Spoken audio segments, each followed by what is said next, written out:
Leo got back to the dorm. Sean looked up and felt like Leo's whole vibe was different today. He seemed more approachable, more dependable, more trustworthy. It wasn't that he wasn't usually like that, but today the feeling was tangible. Sean's budding photographer's eye was getting sharp, and the moment he saw Leo, he decided to film a slice of dorm life. He didn't ask Leo to do anything special, just to go about his business while he filmed. Leo's routine was simple. He brought back food for his roommates, shot the breeze for a bit, straightened up his desk, and maybe played a mindless game on his phone. He'd been using his brain so much lately that he hadn't even touched Black Myth, Wukong. That game was too hard, too time-consuming. After a long study session, his brain was fried. Instead, he'd open up a stupidly simple puzzle game on his phone. One of those sort of bolts games. It was basically a glorified version of Match 3. Find 3 screws of the same color, and they disappear. It required almost zero brain power. He was already past level 80. Sometimes he had to think for a second about which screw to pull first to get to the ones buried underneath. A round only took a few minutes. He'd play 2 or 3, then go to bed. If he still couldn't sleep, he put on a familiar comedy podcast, set a 10-minute sleep timer, and usually pass out before it finished. Sean just recorded the normal, everyday rhythm of their room. It had a nice lived-in feel. Capturing the mundane in a way that makes people want to watch is a real skill. The same daily routine could be filmed by one person and look empty and boring, but another could make it feel lively and interesting. Sean didn't put the camera away until Leo had drifted off for a nap. He put on his headphones and reviewed the footage. It looked good, really good. Leo woke up from his nap to a message from Walt, Professor Hoffman's driver. It was already waiting for him. Walt said he'd arrived and that Leo should just let him know when he was ready. He'd pick him up right at the dorm entrance. There was no parking there, so he couldn't wait long. He'd just drive over from another spot on campus. Leo realized his social standing had inexplicably leveled up recently. Wendy Liu and Colin Edwards, the grad school-bound seniors, were calling him Leo. Walt, a handsome driver who was easily over 6 feet tall, was calling him Mr. Foster. He'd become a sir and a Mr. overnight. It seemed the more successful you became, the more polite everyone around you was. Being called Mr. Foster was already making his head swell a little. If someone called him honey, he'd probably float away. Leo silently checked himself, got up, washed his face, and got dressed. He put on the new vest Stella had picked out. He was a college kid. The whole look was young and energetic. A vest was practical for something like outdoor fishing. Anyway, it would keep him warm enough. He hadn't even known the brand before. Something starting with an M. The clothes looked casual, but when he tried them on, he'd glanced at the tag on the base layer sweater. $2,600. He wondered if he'd ever be able to go back to his $126 Old Navy hoodies without feeling weird. Maybe it was the price tag effect, but every single thing he'd tried on in that store had looked amazing on him. He didn't pack any toiletries, just his backpack with a tea inside. He said goodbye to his roommates, telling them he wouldn't be back tonight.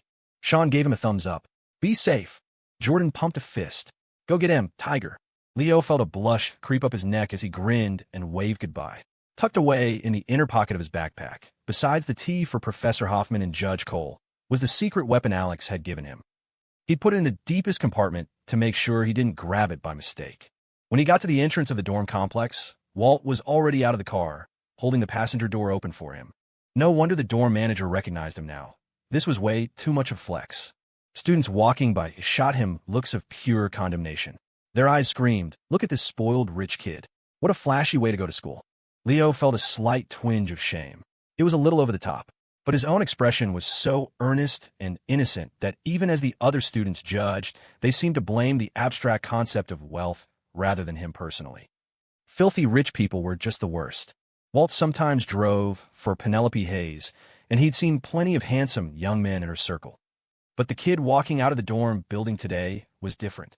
The pretty boys in the entertainment industry always had something impure about them, a desperate edge as they all vied for attention. This kid, though, was just so clean, so refreshingly genuine. Maybe it was the campus environment. Leo thanked Walt politely as he got in the car. He told him he really didn't need to go out of his way. A taxi would have been fine. Professor Hoffman wasn't on campus on the weekends, so it obviously wasn't on his way. But it was clear his boss wanted to show he valued him. He arrived at the perfect time, not too early, not too late. Judge Cole had just woken from his nap and walked over. The convenience of being neighbors. The weather was beautiful and sunny, which lifted everyone's spirits. The judge looked to be in good health, too. Still, Leo thought he didn't have the same vibrant energy as Professor Reed, who looked like she could go another 500 rounds with life. The judge just seemed healthy, not necessarily robust. Penelope was home, too. Taking advantage of the bright sun and light breeze, she had set up a table with snacks in the yard. Leo helped carry things out. Pitching in with small chores was the fastest way to feel at home when you were a guest. Penelope hadn't seen Leo in a while. The show she was directing was still filming, and today was a rare day off while they switched locations. Once production started, it was a high-intensity, nonstop grind with hardly any breaks. He hadn't seen her on his last few visits to the house. Seeing him again, her eyes lit up.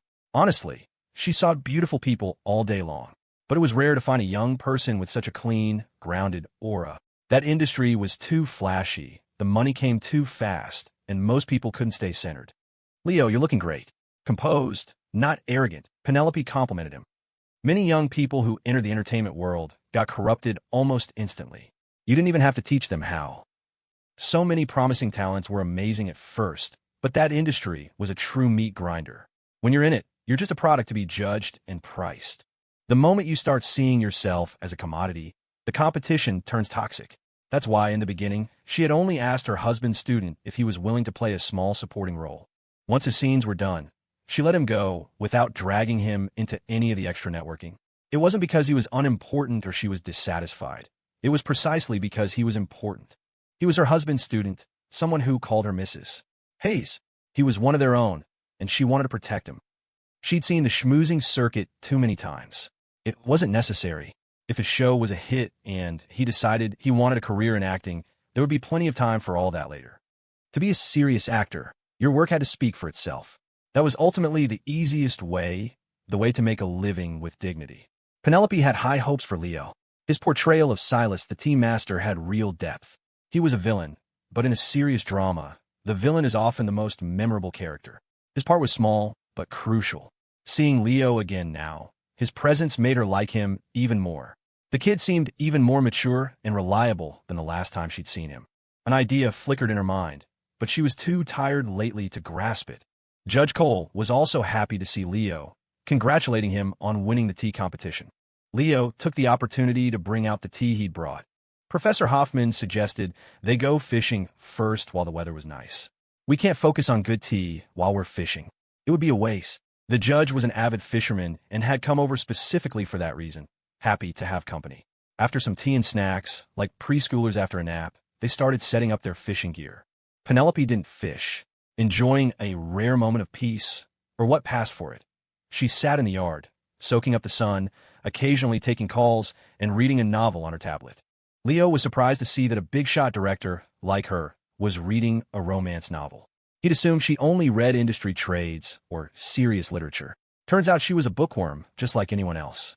Noticing his curious glance, Penelope smiled. "I've always loved to read. Besides, you have to read what young people are writing to know what they're thinking. Otherwise, you get left behind by the times." When a successful person reads romance novels, it suddenly becomes a respectable, high-minded activity. He sometimes liked to read fantasy and sci-fi himself, especially stuff from one particular author who was known for ruthless, fast-paced action. Seeing Judge Cole getting ready, Leo went over to help with the bait. He had a permanent basic fishing proficiency level 2 skill, which the system had specified came with a bonus for sea fishing. For a regular river, he was probably just average. Lots of die-hard fishermen were way beyond his level, but he guessed the judge was still a beginner. Professor Hoffman didn't seem like a serious angler either. Otherwise, he'd be addicted. Leo hadn't fished in a long time. The process of casting the line, hooking the fish, and reeling it in was undeniably satisfying. They picked their spots at random. Judge Cole sat in the middle, with the professor and Leo on either side. They weren't far apart. The yard wasn't that big. But as they started, Professor Hoffman remarked, "The city just had people come through and dredge this part of the river. I wonder if there are fewer fish now." His words turned out to be a prophecy. The three of them cast their lines, but it was dead quiet. No bites. Professor Hoffman wasn't a pro, and with Penelope home for a rare break, he eventually gave up and went to chat with his wife. Judge Cole, however, was patient, sitting calmly. Leo normally didn't have the patience either. His previous fishing trips had been all about quick results. But today, he had a 25-minute stamina buff. He settled into his posture and, surprisingly, sat perfectly still for over 20 minutes. Even Judge Cole was starting to get restless. He glanced over and saw Leo sitting there, perfectly composed and focused on his line. The judge had an epiphany. Luck isn't what makes someone impressive. Catching fish effortlessly isn't what makes someone impressive. But seeing Leo today, with his ability to quiet his mind and just sit, that was truly impressive. People who can persevere, who have great determination, those are the ones who ultimately succeed. He had underestimated the young man on previous visits, thinking he was restless and flighty. It turned out that things had just been too easy for him before, so he'd been casual. Today, with no fish biting, he wasn't anxious at all. That was a far more admirable quality. You can't always catch fish. It's the composure you maintain when you don't that reveals your true character. Adversity shows what you're made of. At the 24-minute mark, even Leo was starting to fidget. Just as he felt like he was about to unravel, the system's mechanical voice echoed in his mind. Congratulations, host, on making significant progress with the Diamond Tier single male, Sanford Cole. Favorability has reached 72. You have received a sincere acknowledgement. Perseverance, +1, permanent. Those with great perseverance will appear composed and steady, capable of facing challenges head-on. Please continue your efforts and strive for new heights. Where there's a will, there's a way. Finally, one very determined fish swam and swam, navigating the unfamiliar, newly dredged riverbed until it found the bait that had been soaking at the end of Leo's line. And so, after nearly half an hour of patient waiting, Leo reeled in a muscular 1-pound walleye. For a solo catch, that was huge. Walleye was delicious steamed. With Leo breaking the spell, Judge Cole finally got a bite, too, a tiny 2-ounce sunfish that shimmered beautifully in the sunlight. As long as you don't get skunked, it's a successful fishing trip. It seemed the old saying was true. In water too clear, you'll find no fish. The dredging must have scared them all off. It was much harder to get a bite than before. It would probably take time for them to return. The late afternoon sun was still out, but its warmth was gone, leaving only a hollow light. Professor Hoffman didn't catch anything, but in a way, he'd won. He was chatting happily with Penelope, whose face was crinkled with laughter, her eyes sparkling. How was that not a catch?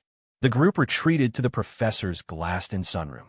It was a space for reading, watching movies on a large screen, drinking tea, and smoking cigars, all while being sheltered from the wind and bathed in sunlight.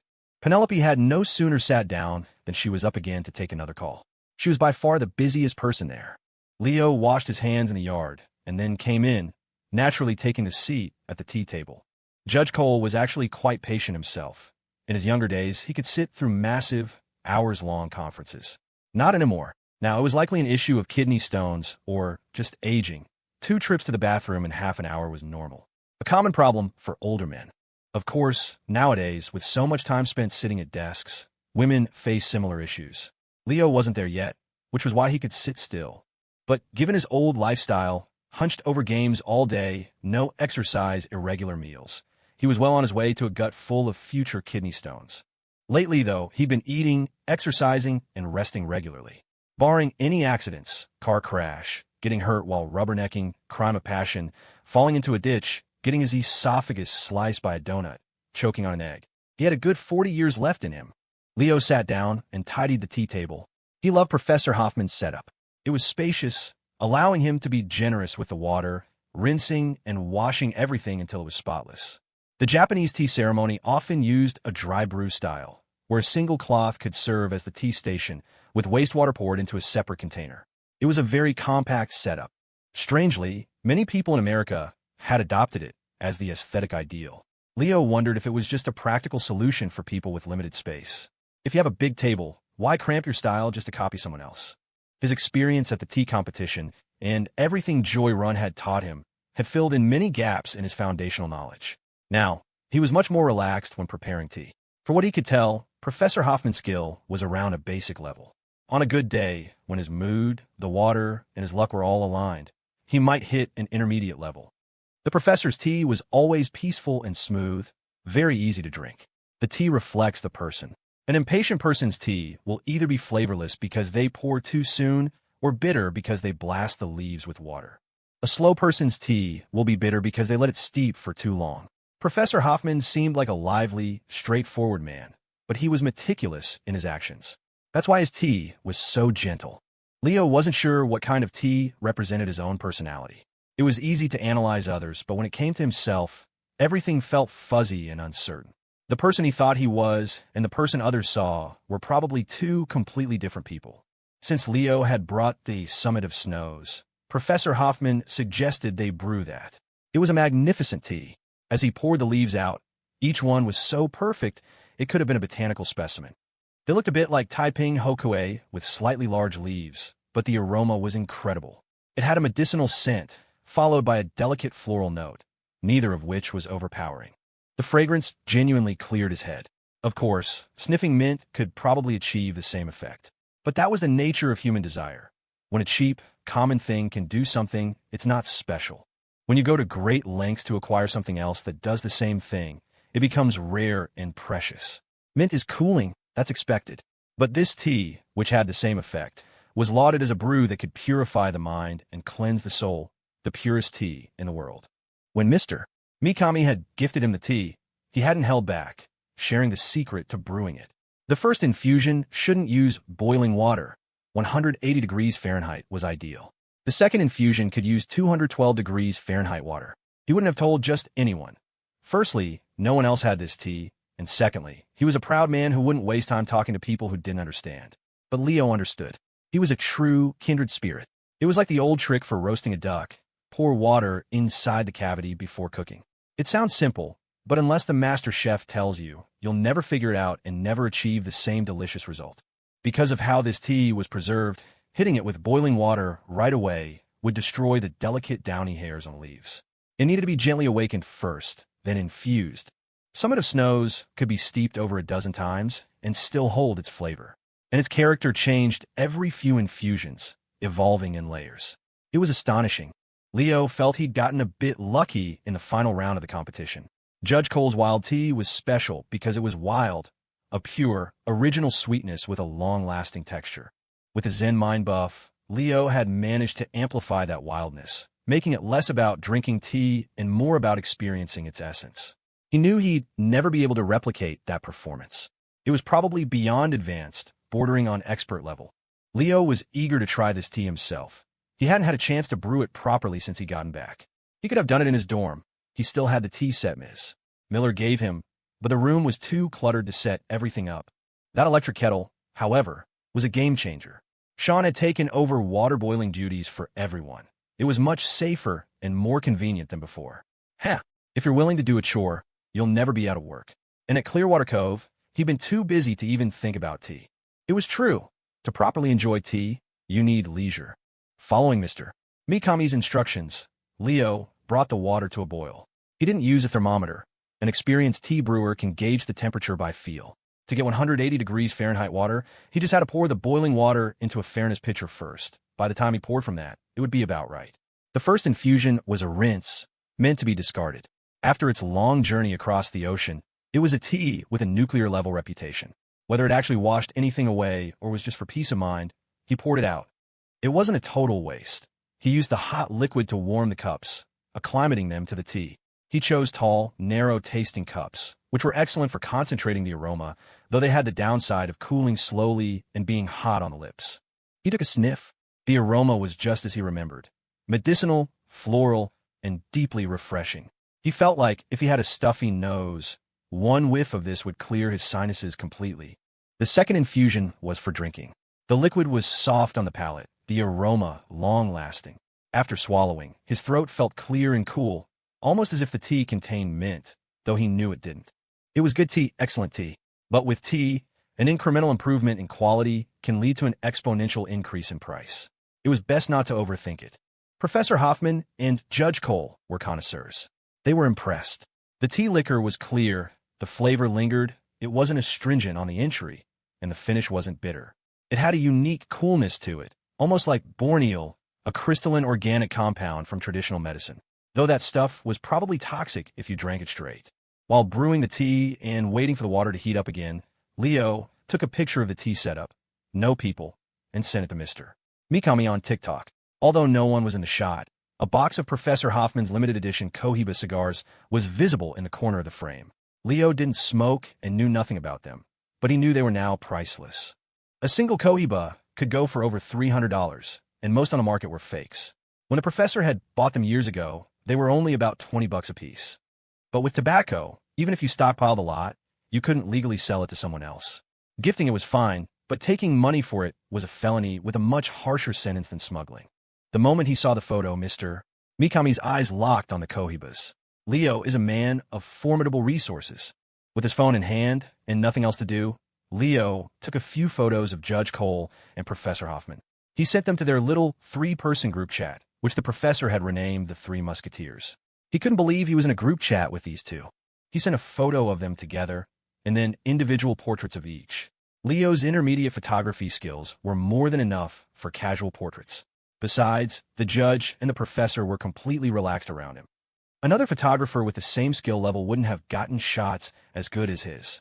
Because he was a familiar and trusted kid, they let their guard down. With Leo's earnest face, even when he was holding a camera, the judge didn't feel guarded. He was completely at ease. Professor Hoffman, on the other hand, was a bit of a ham and would sometimes pose. Leo just had to wait for a moment when he wasn't trying too hard. He got some great shots. The background was cluttered but not chaotic. The afternoon light was bright but not harsh. And the portrait mode made his subjects look profound, relaxed, and full of character. When the photos appeared in the group chat, Professor Hoffman was thrilled. He captured at least 80% of my handsomeness. Judge Cole didn't look at his phone while they were chatting, but Leo was sure he would be pleased. After all, the portrait Leo painted for him was hanging in his den. After drinking the tea, they all started to feel hungry. Professor Hoffman declared that he was going to cook his signature dish, beef stew. He wanted the judge to try it. His method was simple. First the beef, then the potatoes once the meat was tender. Plenty of aromatics. He wasn't shy with the scallions and ginger. His secret trick was to toss in a whole tomato, which made the beef incredibly tender and delicious. Leo offered to prepare the fish. Judge Cole, remembering the Sichuan-style poached fish from last time, started salivating. But he waved his hand. I've been feeling a bit under the weather the last couple of days. Can't handle anything spicy. Professor Hoffman added that Penelope didn't eat much spicy food either. A fish that small isn't big enough for that dish anyway, Leo said with a smile. I'll just steam it. Steamed fish isn't spicy. The afternoon sun was lovely. Victoria Vance usually cleared her weekends to spend time with her daughter, so she rarely made plans with friends. But this weekend, her husband was away on business, and her freemie, Eliza, had already asked her out twice.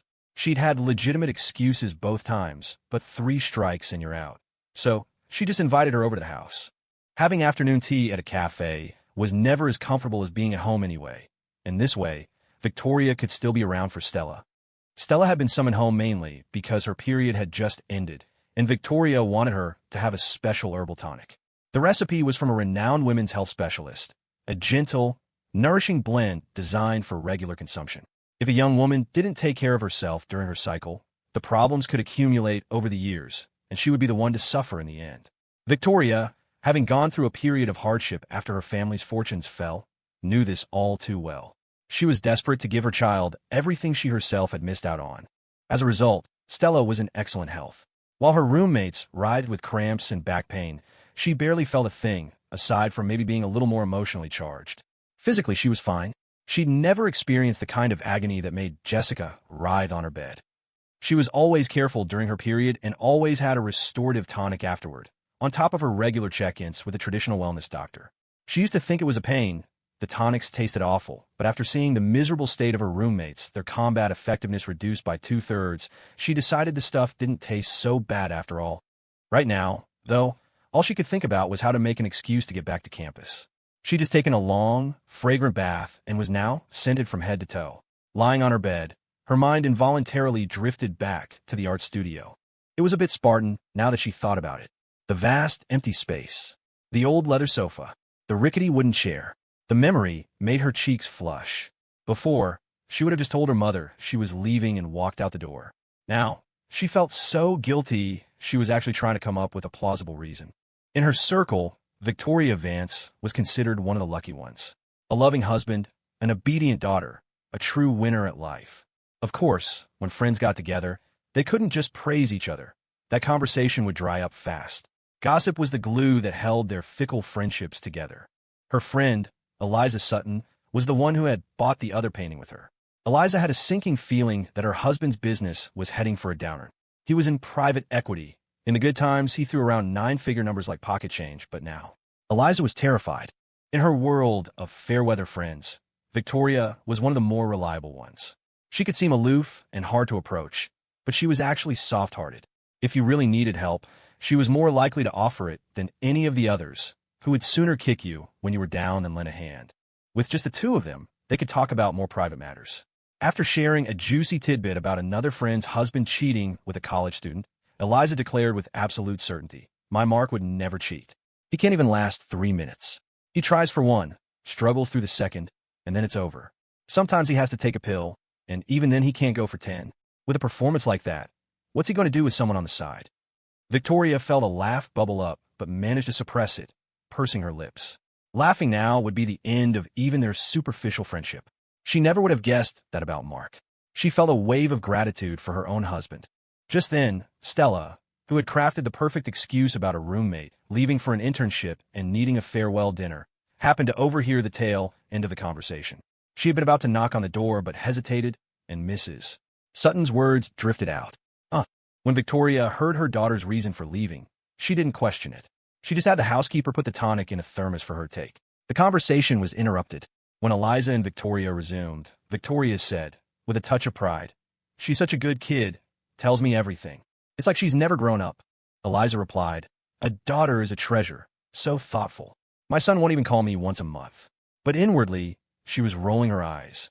You can't see your daughter is lying to you? Who suddenly makes plans for a weekend night? If they were going to have dinner, she would have known about it earlier. But since she might need Victoria's help in the future, she laid on the compliments thick and fast. Clutching her backpack and the thermos of tonic she'd been forced to take, Stella fled the house.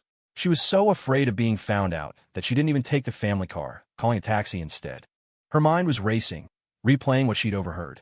2 minutes? Romance novels always talked about 7 times a night.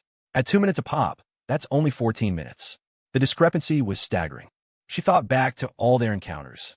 They'd never gone all the way, but she'd felt so excited, so desperate, so ready.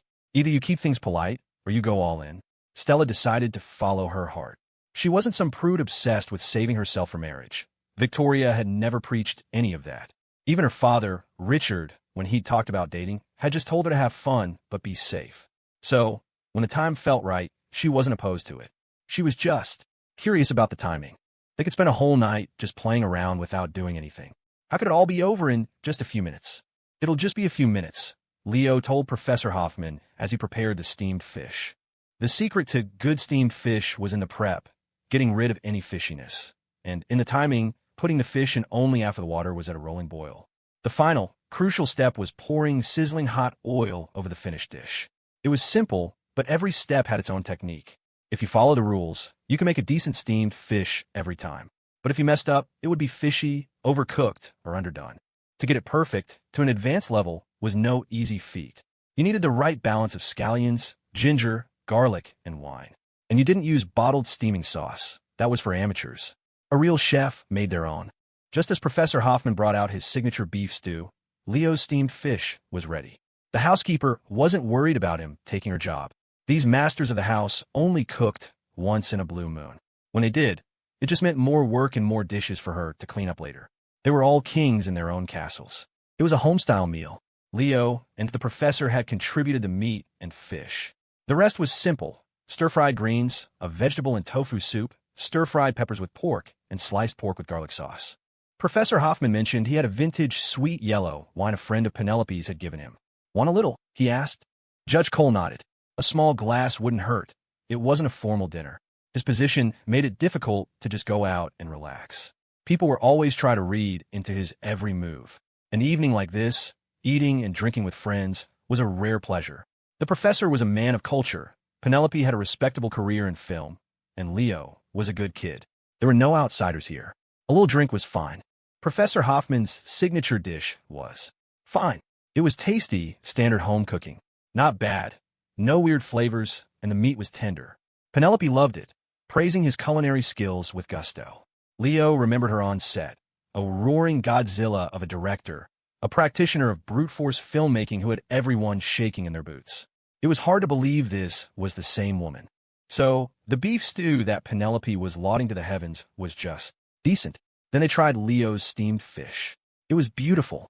He had steamed the little sunfish and the walleye together, arranging them on the plates side by side, as if they were holding hands. It was slightly morbid. The shredded scallions on top were still vibrant green against the dark soy sauce, and the layer of glistening oil made it all sparkle. They let the judge have the first bite. He picked up a piece of fish with his chopsticks. He ate it silently, removed a small bone, and let the flavors of sweet, savory, and fresh flood his mouth. Had he ever tasted steamed fish this good before? Maybe it was because he'd caught it himself that it tasted so special. After the judge, Penelope and the professor dug in. In the end, the dish that got the highest praise, the beef stew, was the one with the most leftovers. As for Leo's fish, Judge Cole had even poured the remaining sauce over his rice and eaten every last drop. If you hadn't seen it before, you'd never have guessed what the slick, empty plate had once held. The yellow wine was a great accompaniment. It was genuinely sweet, a smooth and mellow aged vintage. They didn't drink much, just a small glass each. But Leo could feel it had a bit of a kick. He wasn't a big drinker, and even though he was being careful, the sweetness made him drink a little more than he'd intended. A warmth spread through his entire body. After dinner, the sky had darkened. Professor Hoffman offered him a room for the night. Leo quickly refused. "I have to get back." No way. He had made his report. Hell could freeze over, and he'd still be going back tonight. Professor Hoffman had Walt drive him. Leo was all smiles, looking a bit goofy and radiating a happy, youthful energy as he said goodbye to the judge and the professor. In truth, the alcohol had already gone to his head. He got in the car and told Walt the address for Clearwater Cove. "You got it," Walt said, starting the car. "Mr. Foster was no ordinary kid. That place at Clearwater Cove must be his." The kid was loaded. Leo sat in the back, feeling slightly dizzy. A thought floated through his woozy mind. "I heard you can't get pregnant if you've been drinking. The baby will have a low IQ, right? Can't get pregnant." He was a little drunk when he got in the car. He dozed off on the way. By the time they arrived, he was awake again. It wasn't a long drive, but there was some traffic. The city was always congested. Walt was a steady driver, though, even in stop-and-go traffic, the ride was smooth, without any lurching. A few more jerky stops, and Leo probably would have gotten carsick. He arrived at Clearwater Cove. Walt had a good memory and didn't even need to be told which building, heading straight for the underground garage and parking in the spot for number 12. Leo thanked him, got out, and used the facial recognition scanner to enter the elevator lobby. The security here was top-notch. The garage lobby was spacious and bright, with art on the walls and a TV screen playing ads. He rarely watched TV, but he saw plenty of ads in his puzzle games on TikTok and the novels he read on his phone. But these ads seemed different, somehow. TV commercials were like the civil servants of the ad world, more serious. This screen was playing a promotional video for the complex itself. River views, sunsets, resort-style landscaping. He didn't have to watch for long. The elevator arrived, and he pressed the button for the 19th floor. As it ascended, he could smell the faint, sweet scent of alcohol on his breath when he burped. There was no smoke smell. Professor Hoffman liked cigars, and Judge Cole liked cigarettes, but neither had smoked with Penelope around. Dinner had been relaxed and easy. Leo felt he was much more at ease now than he used to be. Before, eating with new people would make him so nervous his stomach would clench up. He'd barely be able to eat, or if he did, he wouldn't taste a thing. Now that he was more comfortable, it was fine. If he didn't know what to say, he could just focus on eating and listen to the important people talk. There was no need to fight for the spotlight at the dinner table. He wasn't on the menu. He was there to eat. Be good to your stomach, and don't overthink things. The elevator rose without stopping, straight to the 19th floor. Suddenly, he was nervous. He knocked. Stella had messaged him earlier, saying she was already there. He didn't want to startle her by just walking in, so he knocked first. Stella opened the door. The apartment was warm. She was wearing a simple nightgown, a soft pinkish-white material that looked incredibly comfortable. The key he'd given her hung from a chain around her neck. She had on a pair of white slouchy socks, and her hair was tied up in a messy little bun, still looking a bit frizzy. Her neck was pale, her face was slightly flushed, and her lips were as red as cherries. He stepped inside. Seeing him, Stella blushed. He looked so proper and righteous, creating a slight sense of distance. She felt a little underdressed. What if he wasn't in the mood? This felt a bit too forward. But Leo didn't even bother with pleasantries. He couldn't wait. He'd been thinking about this all day, his mind filled with all sorts of crazy thoughts. He swept her up into his arms, kicked the door shut with his heel, and dropped his backpack to the floor. And then he kissed her, passionately. His hands were cold, and her body trembled slightly when he touched her, but she warmed up quickly. In the art studio, he nearly stripped her bare while he was still fully dressed. Here, it was his clothes that were all over the floor. TV hadn't been lying. When someone gets caught cheating, there really are clothes strewn everywhere. Piece by piece, Leo's clothes landed in a heap. There were very few of hers. She was a little shy, having only shed 2 items. Her dress was still on. The 2 items were a matching set, a beautiful light blue plaid with lace trim, full of girlish charm. You could tell a lot about a person from their underwear. Stella definitely had a soft, girly side. One swift, decisive move. He would have both wine and women. The only difficulty he encountered was with the little outfit he'd brought. He thought this part would be a piece of cake. It was not. He couldn't figure out the front from a back. Did this thing even have a front and a back? He had no idea how other girls dealt with this. In the end, Stella, shy but curious, awkwardly helped him put it on. Because of what she'd overheard Mrs. Sutton say that afternoon, she was genuinely curious. She looked it up online. The internet said 3 to 15 minutes was normal. Anything under 3 minutes, you might want to consider medication for premature ejaculation. The day and night marathons described in romance novels were probably just fiction. Maybe the people who've actually experienced it can't bring themselves to write about it. Of course, the internet could also be full of garbage. Some sites said 2 to 20 minutes. Click any further and you get a chat pop-up. Dr. Lou, attending physician at City General Hospital, is online to answer your questions. Please type your query below. So, all the touching and kissing was just the prelude. The prelude didn't count toward the total time. For a more cerebral type, the prelude might last all night. After all, you have to discuss philosophy, history, culture. By the time you're done, the sun is coming up. For these 2 young people, the prelude had been going on for a long time. Every date, every moment of intimacy had been part of it. Fantasy, mixed with reality, had made their bodies ache with longing. And, well, the tonic Victoria had so carefully prepared probably deserves some credit, too. Nourishing the body, regulating chi and blood. In modern terms, it probably sent her hormones and adrenaline skyrocketing. The young woman's body was healthy and perfect. There were no scars, her stomach was flat, her legs long, round, and firm. Leo had measured them himself, and they were perfect. His excuse was that painting required an understanding of the golden ratio, and he needed her help with his research. He'd used the span of his index finger and thumb as a ruler, measuring her inch by inch from head to toe. Of course, using his hand as a ruler wasn't very precise, so some areas required multiple measurements. This was the body from his dreams, now made real. His heart pounded. Her heart pounded against his. They vibrated in unison. A young man and a young woman, meeting and falling in love in their prime. No messy pasts, healthy bodies, complete honesty with each other, ascending the summit of ecstasy together. 2,000 words omitted. Stella's body arched back slightly, her hands pressing hard against him. She wanted to ask, is it over? What about the 2 minutes? 3, 10, 20. Leo held her, pulling her on top of him. Almost, I promise. It's almost over. Everyone has a first time. You have to learn to get better. Learning is a long process. A journey of exploration, forever climbing. Don't move, Stella whispered, biting her lip shyly. Just wait a minute. A quick biology lesson. All those compliments. You're so big. You're amazing. You're so strong. You last so long. They're all lies. If you were really that good, she wouldn't be saying any of that. She'd just be pushing you away, her body recoiling, her eyes glazed over, her breathing ragged. If she still has the presence of mind to use descriptive adjectives, just think about how much free time she has on her hands. In the end, they never even made it to the second-floor bedroom. Leo discovered the benefits of being strong. He could easily lift Stella up, supporting her by her bottom.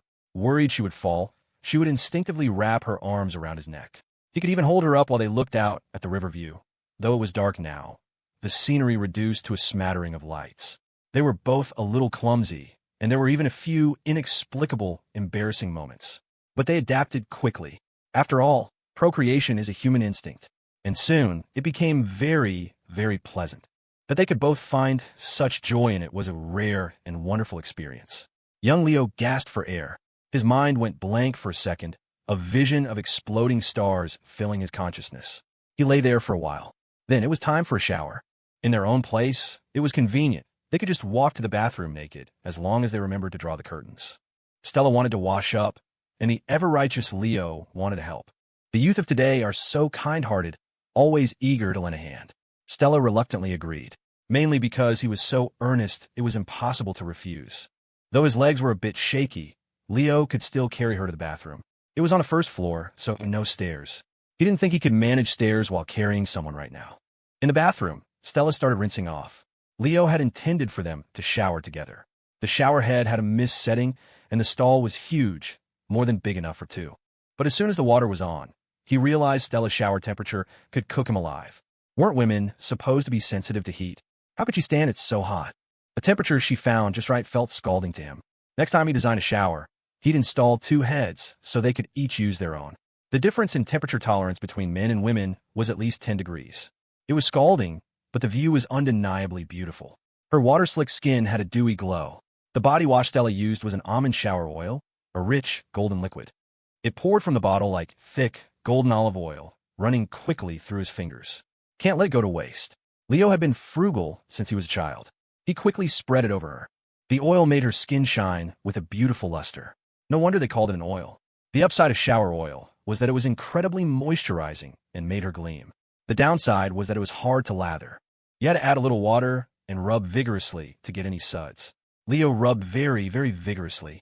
He built up the bubbles, fashioning them into a temporary outfit to cover the sensitive areas, lest they be censored.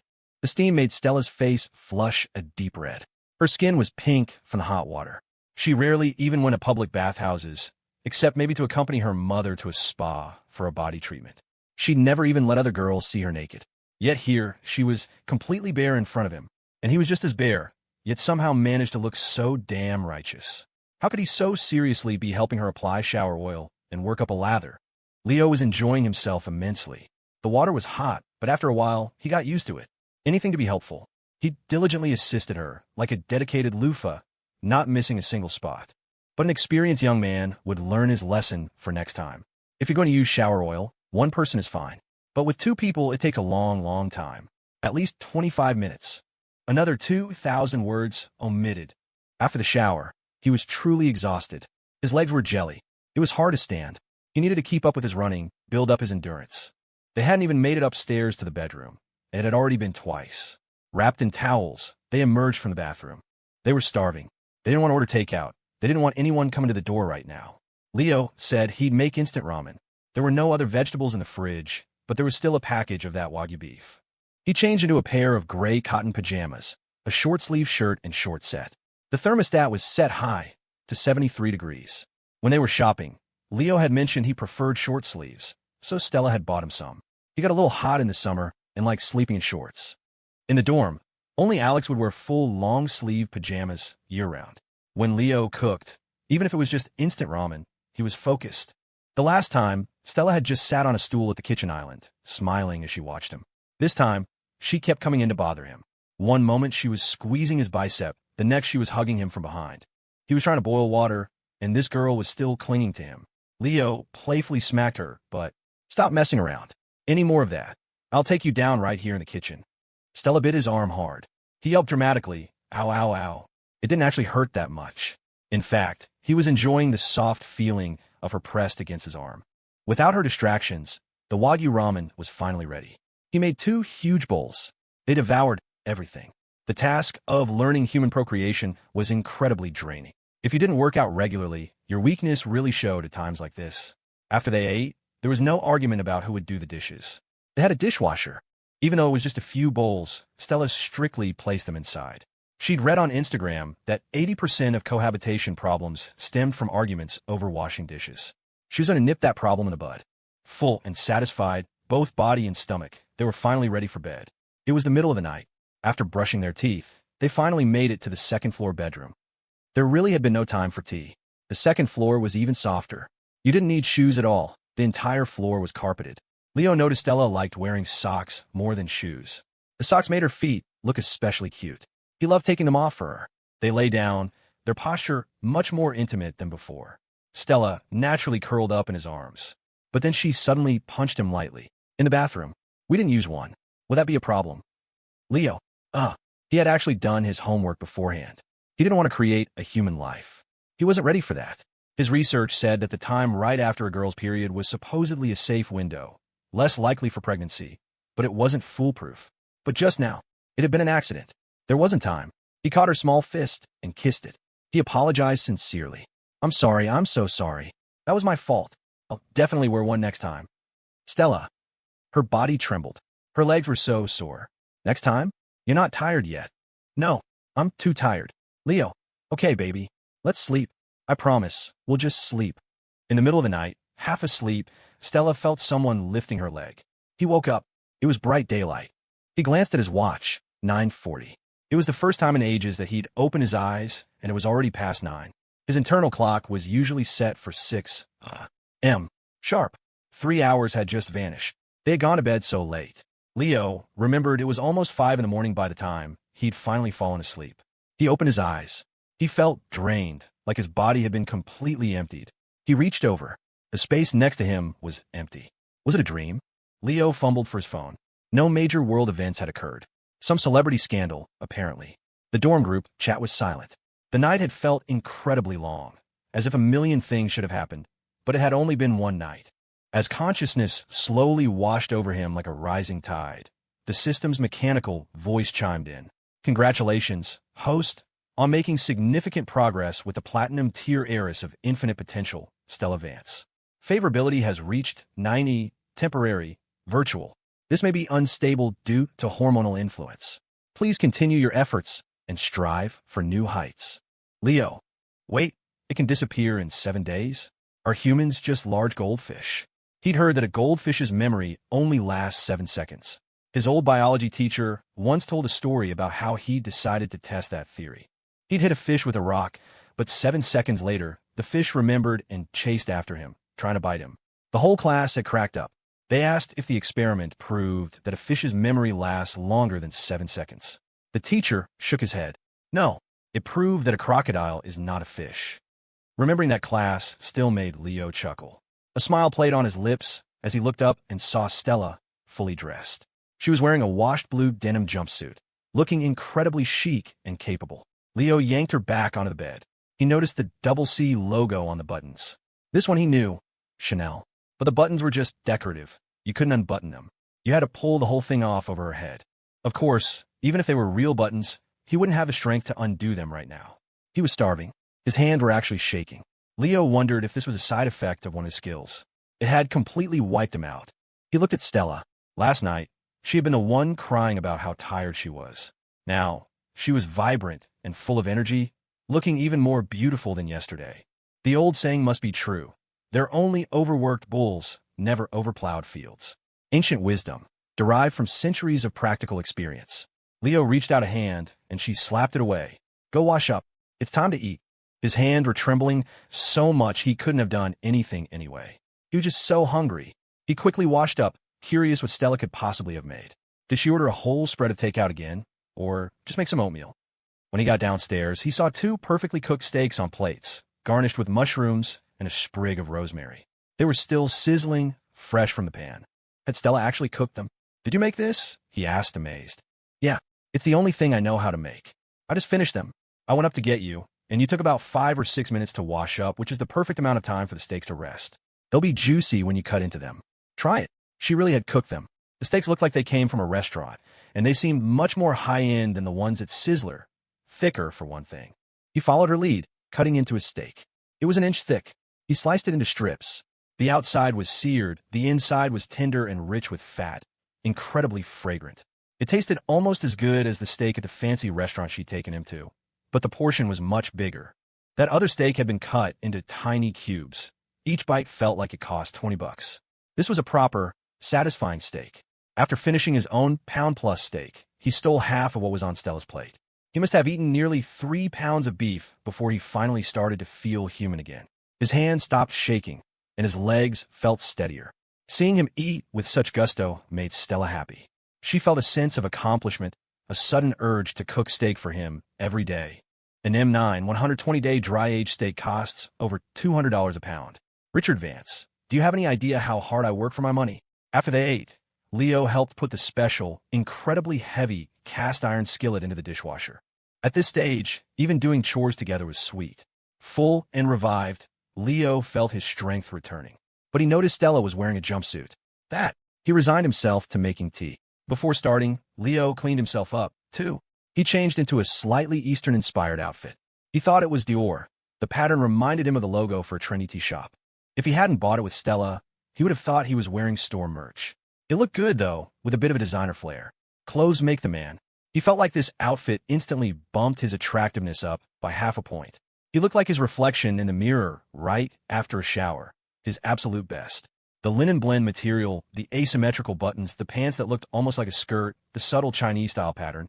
It had seemed a bit much when he tried it on, but Stella had insisted, and surprisingly, it looked great.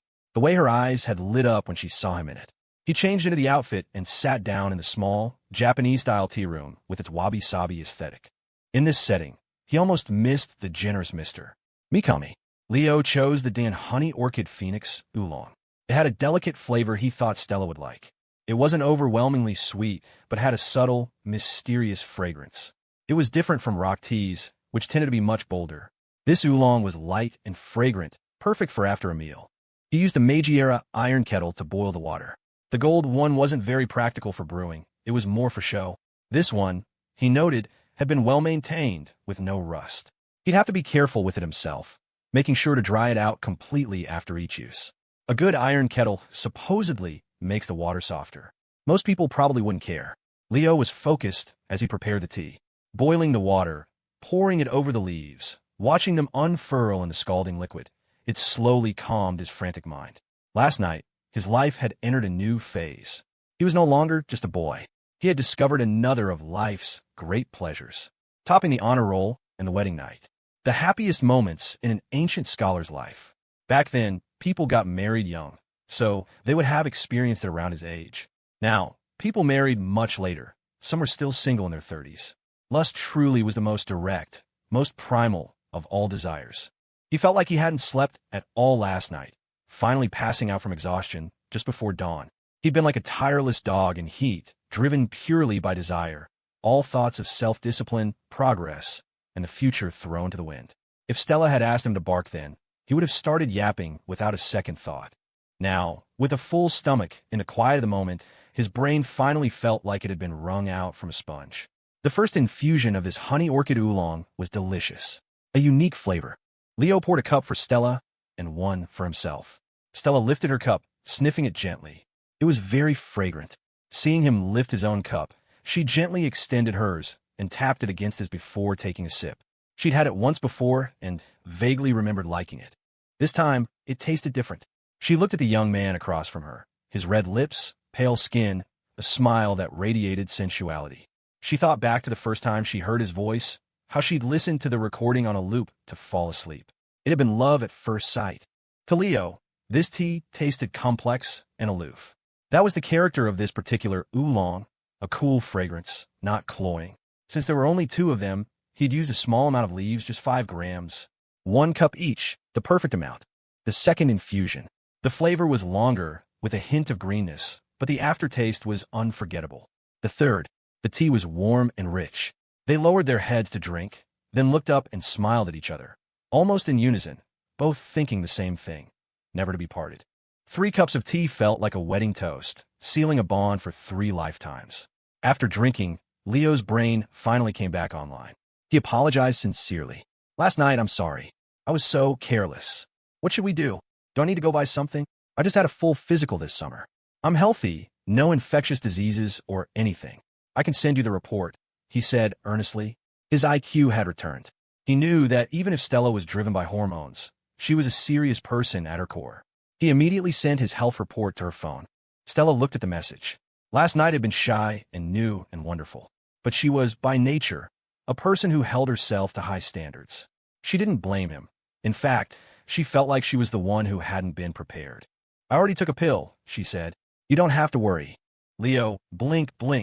"So, does that mean we can go a few more rounds?" Stella's foot pressed against his chest. He grabbed it and kissed it. He was kissing her foot. He really was a bit of a pervert. Stella's face flushed, but she still refused him. Even when Leo whined that he was leaving for New York next week. "Just one more time. Please, just one." She stood firm. Her willpower was terrifying. Leo knew he could never do that. He couldn't resist at all. Could it be that he wasn't strong enough, so it wasn't as good for her? The 25-minute stamina buff felt like it was about to run out. If he couldn't last as long as before, would she think there was something wrong with him? Online, waiting for an answer, it's urgent. No choice. If he couldn't do that, he could only drink tea. After tea and some cuddling, Stella actually suggested they go to the boxing gym. She still had energy. Leo felt so useless, a disgrace to all of manhood. The books all said a girl can't walk after her first time. Yet here was Stella, ready to go box. The thought alone made his legs feel weak. He could barely lift his own arms. He could manage to pick Stella up, but lifting a punching bag? No way. But a real man never says no. So Leo went to the boxing gym with Stella, only for her to take him to the gym's massage therapist. The therapists here are amazing, she said. After a workout, they get all the tension out of your muscles. It's way better than a spa. Leo, blink, blink. I could have massaged you. Stella shot him a look that was both annoyed and fond. For the first time, Leo truly understood the meaning of the word pout. It was a look that said, I'm a little exasperated, but you're cute. She was pretending to be mad, but not really. Stella was exhausted. She felt like she hadn't slept all night, just been flipped back and forth like a pancake on a griddle, a very hot griddle. She had only been putting on a brave face that morning, wanting to impress him. She wanted to cook for him. She'd never made ramen before, but Victoria had hired a professional chef to teach her how to cook the perfect steak. Richard loved steak too. The first time she'd made one for him after her lessons, he'd been so happy he'd immediately sent her a $66,000 allowance. Usually, when she was this tired, she'd go to the spa. But the spas she went to were the same ones her mother frequented. She was usually just on Victoria's account. Besides, spa massages involved getting undressed, and she was pretty sure some parts of her were covered in hickeys. The boxing gym's massage service was excellent, and it was a clothed deep tissue massage. For a while, she had been obsessed with boxing and often overdid it. Afterward, she'd get the full massage package, which included an hour-long session focused just on her arms and feet, and another hour for the full body. The therapist was incredible, supposedly trained under some legendary masters of spinal alignment and meridian balancing.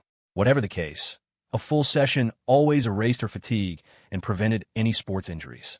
Today, she felt she really needed it. Leo had thought they were actually going to box, and was starting to think Stella was some kind of superhero.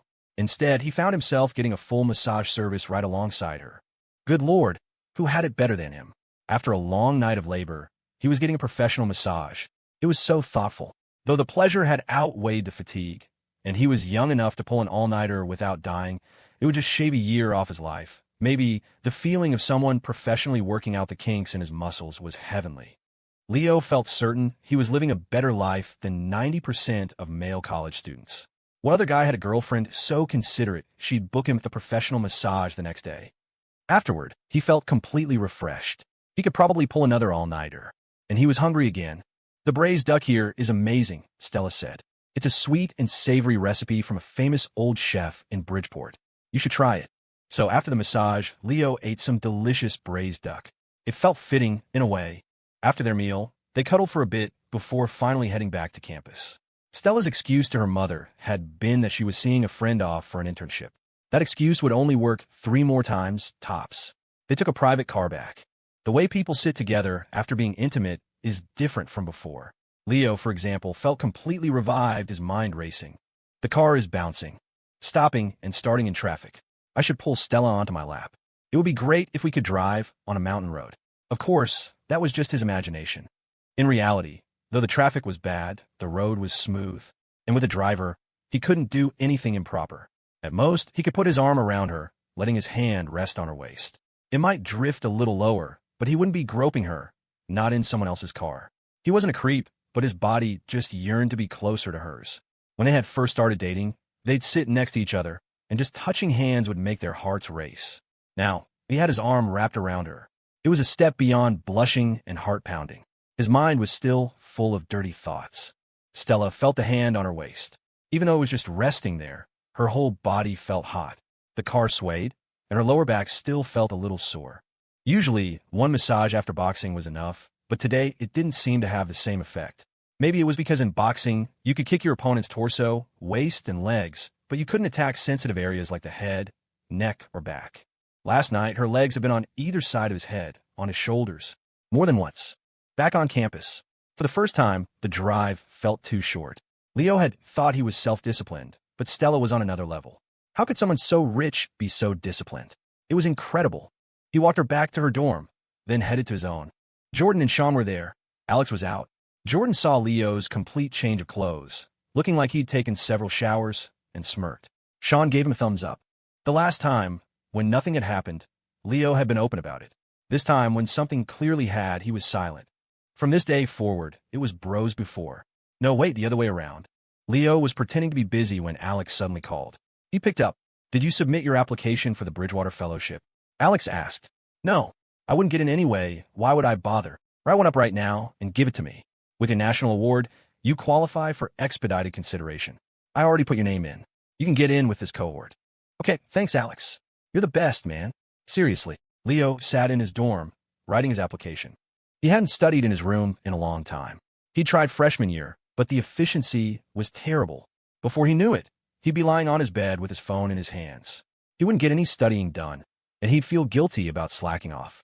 There was a certain illicit thrill to scrolling on your phone under a textbook, which made it feel extra fun.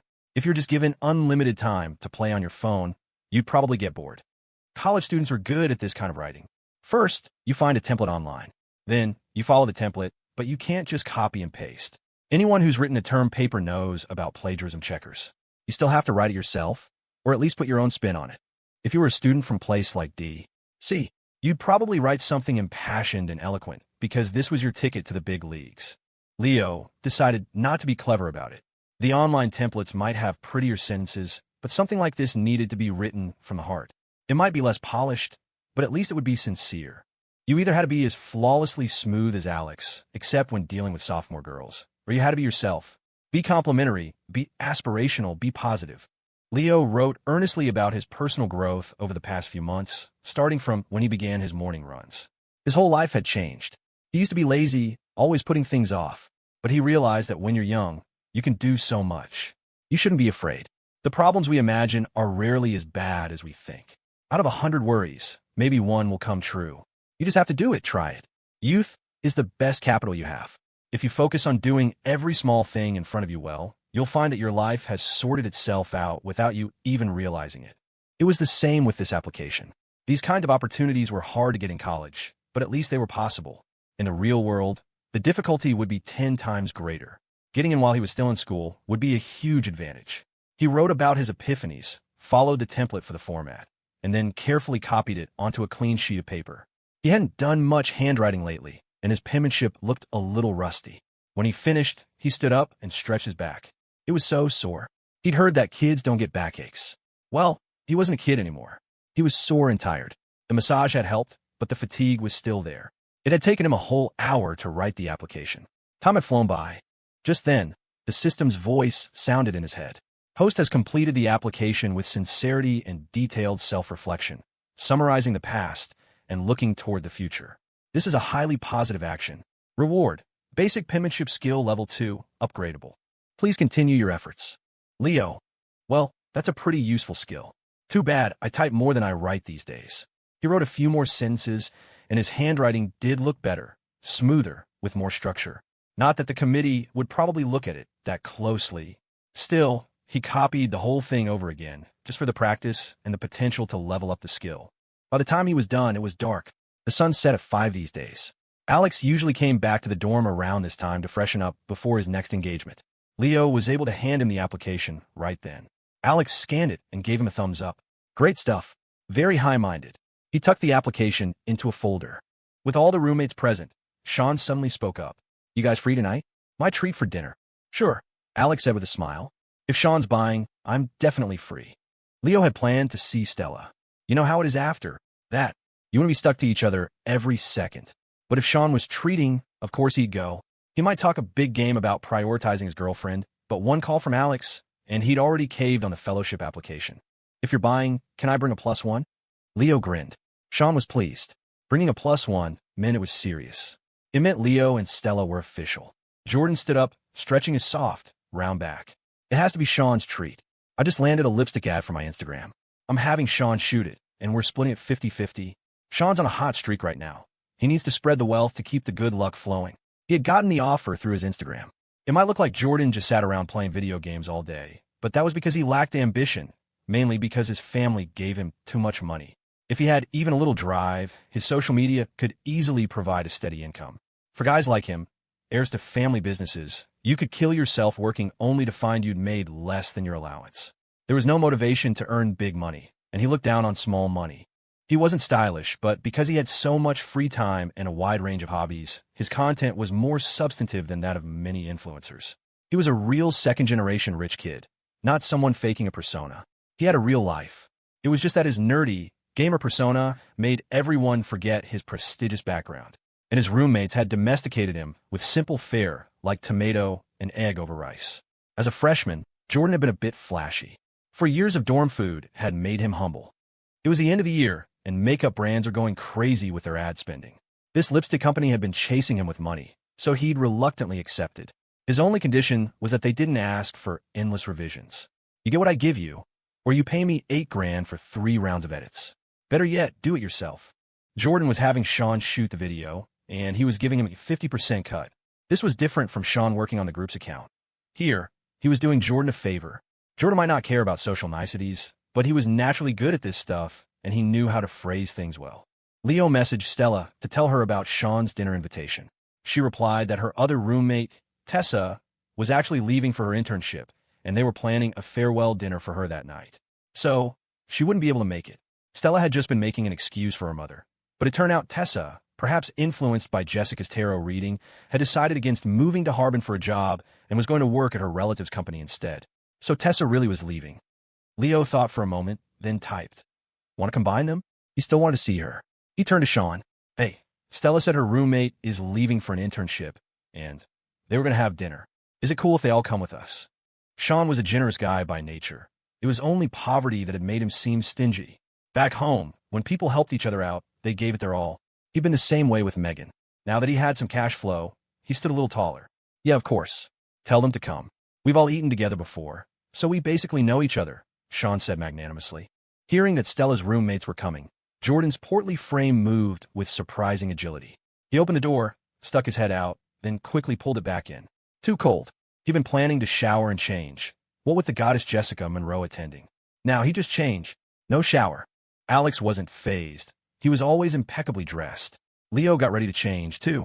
Hot pot outdoors in the winter would be cold, and wearing a long coat while sitting on a low stool would be awkward. He put on a white, fleece-lined hoodie, a khaki bomber jacket, and matching pants. He looked handsome, a mix of good boy charm and roguish swagger. His roommates chalked it up to Stella's influence. She was spoiling him rotten. Leo was getting more handsome by the day since he'd started dating. Leo had been gone all night, and he came back glowing. His roommates knew what was up. Now that it was real, they wouldn't joke about his girlfriend anymore. They had some boundaries. It was like with Sean and Megan. They'd each try to warn him once, but that was it. Pushing it further would only cause a rift. They weren't his parents. It wasn't their place to run his life. In the girls' dorm, no one thought it was strange that Stella hadn't come back last night. She sometimes went home on weekends. Besides, Stella was good at putting on a front. She'd gone for a massage in the afternoon and returned to the dorm as if nothing was different. Not that Tessa paid much attention to her anyway. Jessica had been at her weekend job and got back in the late afternoon, around dusk. When she heard they were having a group dinner with Leo's dorm, she wanted to take a shower. The girls' dorm was slightly better than the guys', but only slightly. The hot water was more reliable, at least. She took a quick shower and washed her hair. She always dressed well when she went out, but since it was dinner with Leo's group, she felt the need to explain herself to Stella a little sheepishly. "I was a wedding MC for my gig today. They shot off confetti cannons, and I got glitter all in my hair, so I had to wash it." A strong wind blew through the night, making the plastic tarp overhead rattle and flap. But it did nothing to dampen the students' enthusiasm for dinner. In winter, hot pot was irreplaceable. Even Leo's group, whose usual spot was Lucky's, now gravitated toward the hot pot place. There was something undeniably wonderful about huddling around a steaming pot when your hands and face were numb from the cold. It was a primal comfort, sitting around a fire. Suddenly, it made perfect sense why early humans were always dancing around bonfires. They were freezing, they didn't have clothes, and their feet were probably cold without shoes. The last time their dorms had gotten together was at the Fire Mike karaoke buffet. It had been a bit awkward. Aside for the talkative Jessica, Stella had barely said a word, and her other 2 roommates had mostly chatted with Jordan. Leo had just foolishly sung songs, and Sean had been lost in his own world. This time, Stella's group was down one person, just the 3 of them. It was supposed to be Sean's treat, but Leo offered to pay, suggesting Sean could treat them tomorrow, since it was a big group. Sean refused. He wanted to treat his sister-in-law. The word made Leo feel pleasantly buzzed. He didn't argue further. Being too polite would just create distance. Leo's group arrived first. Alex, as usual, was in charge of picking a table and ordering. You could always trust him with logistics. He never missed a beat. Since it was a large group, he chose a round table in a corner, sheltered from the wind by two walls. It was quieter, better for conversation. By the time they had gathered some food and the charcoal fire was glowing, Stella's group arrived. Stella was wearing a leather jacket, combat boots, and cargo pants with multiple pockets. The jacket was a faded brown, and underneath she wore a white turtleneck cashmere sweater. Her hair was pulled back, a few wisps framing her face, held in place by a sparkling hair clip. It was a simple clip, distinguished only by the fact that it was studded with tiny diamonds. Not that diamonds were a big deal anymore with lab-grown options, but this one, a gift from her mother, had cost $800. She bought a pair for $1,600. The playful, feminine clip contrasted with her cool, edgy outfit.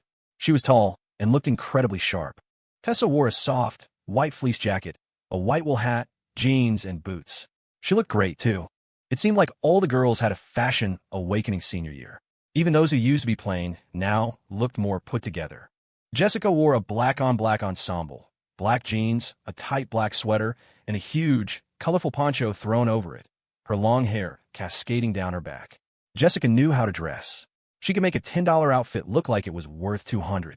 The jeans and sweater were cheap basics. The fleece-lined jeans were $15 from a little shop, the kind that looked good on anyone with long, thin legs. The sweater was a stretchy black knit that she'd had for years. The synthetic blend meant it never pilled. She'd paid $20 for it, and it showed off her figure perfectly. The poncho was even cheaper, an $8 find online. Huge, thick, and fluffy, like a wearable blanket, in a riot of colors. Her shoes were simple, versatile white sneakers, also $8. Her whole outfit was cheap, but it was striking. In a sea of winter blacks, whites, and grays, her vibrant poncho made her stand out. With her long, dark hair, she had an indescribable allure. Jordan spotted her from distance. He nudged Leo with his round elbow. "Dude, doesn't my goddess look just like Anne Hathaway? I swear, they have the same vibe." Leo hadn't even noticed Jessica. His eyes were locked on Stella. She looked so cool, like Alice from Resident Evil. Everyone else was a blur. Only she was in focus. All she needed was a whip. Jordan's nudge brought him back to reality. He glanced at Jessica, next to Stella. Sure, she was pretty. She was the campus beauty, after all. But he had just been promoted from a boy to a man, and a man who had eyes only for his woman. As they approached, Leo stood up, walked over, and gently pulled Stella away from her roommates, lacing their fingers together. He led her to the table. They sat down together, with Jordan next to Leo and Jessica next to Stella. Alex sat by Jordan, Sean by Alex, and Tessa next to Sean, completing the circle. With everyone seated, Leo announced with a grin, "Sean's treating tonight, so grab whatever you want. Don't hold back. He's our resident tech genius now. We all have to suck up to him." Sean, a little shy around the girls, just blushed and smiled, not knowing what to say. Jessica, on the other hand, was perfectly at ease. "Thanks, Sean. I'm going to get some of the fresh sliced lamb. It's the best in winter." "Yeah, of course," Sean mumbled. "Get a lot. Eat up." Tonight was both a get-together and a farewell for Tessa. The students who weren't yet facing the real world were always curious about internships. The conversation flowed much better than last time. Maybe it was the winter, the hot pot, the natural warmth it created. Leo and Stella went to the sauce bar together. Jessica and Tessa went to get skewers. From the moment they'd arrived, Jessica had noticed that something was different between Leo and Stella. They seemed much closer. As she'd walked over, she'd seen Leo sitting there, looking so clean and handsome in his white hoodie and bomber jacket, an outfit that seemed to perfectly complement Stella's. He looked even more handsome than usual, and his eyes, they were only for Stella. He hadn't even seemed to see her. When they sat down, she watched as Leo placed his hand on the cold metal chair for a moment, warming it up before letting Stella sit. And as they ate, he unconsciously cooked things for Stella, placing them in her bowl. When Stella took a bite of something she didn't like, he took it from her plate without a second thought and ate it himself.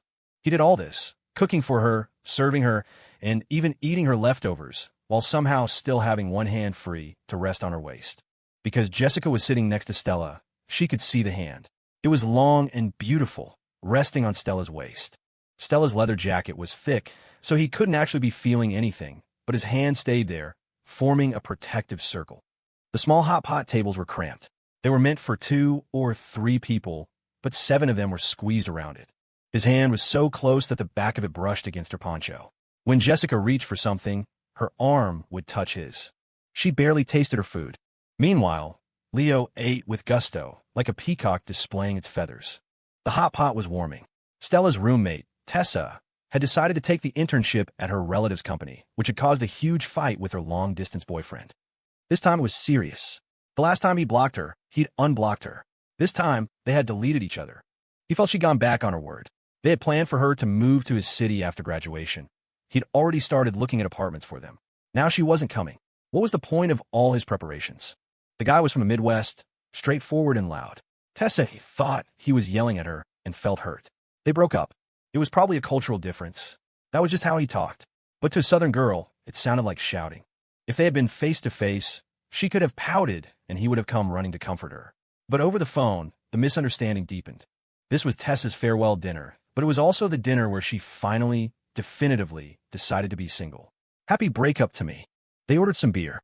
Leo wouldn't get it. Before, he would have just brought it to the table and let Sean pay at the end. But he'd grown up a bit recently, learned a thing or two about social graces. So he paid for the case of beer himself before bringing it over. Social etiquette was a skill Alex was born with. Leo was just figuring it out at 21. In the winter, other foods get cold the moment they hit the table. Only hot pot stays bubbling hot. A bottle of Bud Light in front of each person. Hot pot and beer, the gout special. They could all handle it now. A few years down the line, Jordan would get gout at 27. Alex would last a little longer, getting diabetes at 42. But for now, they didn't know the future. They were lost, but they were all trying to move forward. This was the night Tessa decided to cut ties with the past and start fresh with new hope for the future. Chatting with the guys at the table, she realized there were plenty of decent guys at their own school. This Sean guy was so modest and kind. He was the one behind their roommate's viral account, but he never bragged about it. Her ex-boyfriend, who had done nothing, would brag all day long. If he had an account that's successful, he would never shut up about it. Sean had brought his camera to dinner, mainly to film Leo for his daily content. He filmed him pretty much constantly, then edited the footage to maintain a steady stream of updates with occasional dramatic spikes. Their account was growing steadily and had just hit 880,000 followers. Tessa looked at the photos Sean took of her. They were beautiful. It wasn't a beauty filter, but the composition was just perfect. The winter hot pot, the rising steam, he made her look so pretty. Not the kind of pretty that comes from slimming your face and widening your eyes, but a kind of beauty with depth. Even a mole on her face looked good. She liked the photos more and more. Before, she would have sent a good picture to her boyfriend immediately. Now, she had no one to send them to. He wasn't just good with a camera. He was also incredibly thoughtful. When he saw her push a piece of food to the side of her plate, he made a mental note. Later, when he was dishing things out for everyone, he skipped that item for her. He noticed she liked yams and would ask if she wanted some whenever he fished one out. Sean's mom mode was on full display. It was just habit. In the dorm, he was always the one cooking a big pot for everyone to share. Jordan loved meat, but hated vegetables. Leo ate everything, but preferred beef. Alex wasn't a fan of lamb, but he'd eat lamb skewers. It was also a matter of perspective for Tessa. She was at the end of her relationship, seeing only her boyfriend's flaws and comparing them to other people's strengths. Of course, everyone else seemed amazing. If you can't grow in a relationship, you're doomed to repeat the same cycle. Meet, fall in love, grow resentful. She thought Sean was thoughtful and kind, but if he were her boyfriend and was this thoughtful to other girls, she wouldn't be happy. Yet his thoughtfulness was what she liked about him. It was a paradox. Tessa looked at Stella and her boyfriend, so incredibly close, and it was like seeing a ghost of her own past. They had been like that once. The more she thought about it, the sadder she got, and the more she drank. They were the same age, but she already felt like a jaded veteran of love. She drank too much. She grabbed a bottle and toasted everyone. To friendship, to the future, to breaking up and finding someone better. Tessa was a lightweight. She rarely drank, but tonight she was inconsolable, chugging 4 beers. She was clearly drunk and getting chatty. Jessica drank 6 beers without batting an eye, her face flushed only from the steam of the hot pot. She could drink with anyone, downing a glass like it was water. Leo figured she must have built up a tolerance from all her part-time jobs. Stella barely touched her beer. Sean was focused on paying the bill and didn't drink much. Jordan was easygoing and talkative, much like Jessica, but maybe because he was such a guy's girl, or because he just genuinely loved to chat, Jessica didn't talk to him much. She talked to Alex or asked Sean about his hometown. When she wanted to, She could draw anyone into a long conversation, especially guys. It was a natural gift. Leo barely spoke to anyone. Even at a table full of people, he managed to ignore everyone but Stella. Of course, he'd also had quite a bit to drink without realizing it. He was a little too excited. Jordan didn't have to worry about an internship. For him, an internship was the same as going home to work for the family. Alex didn't either.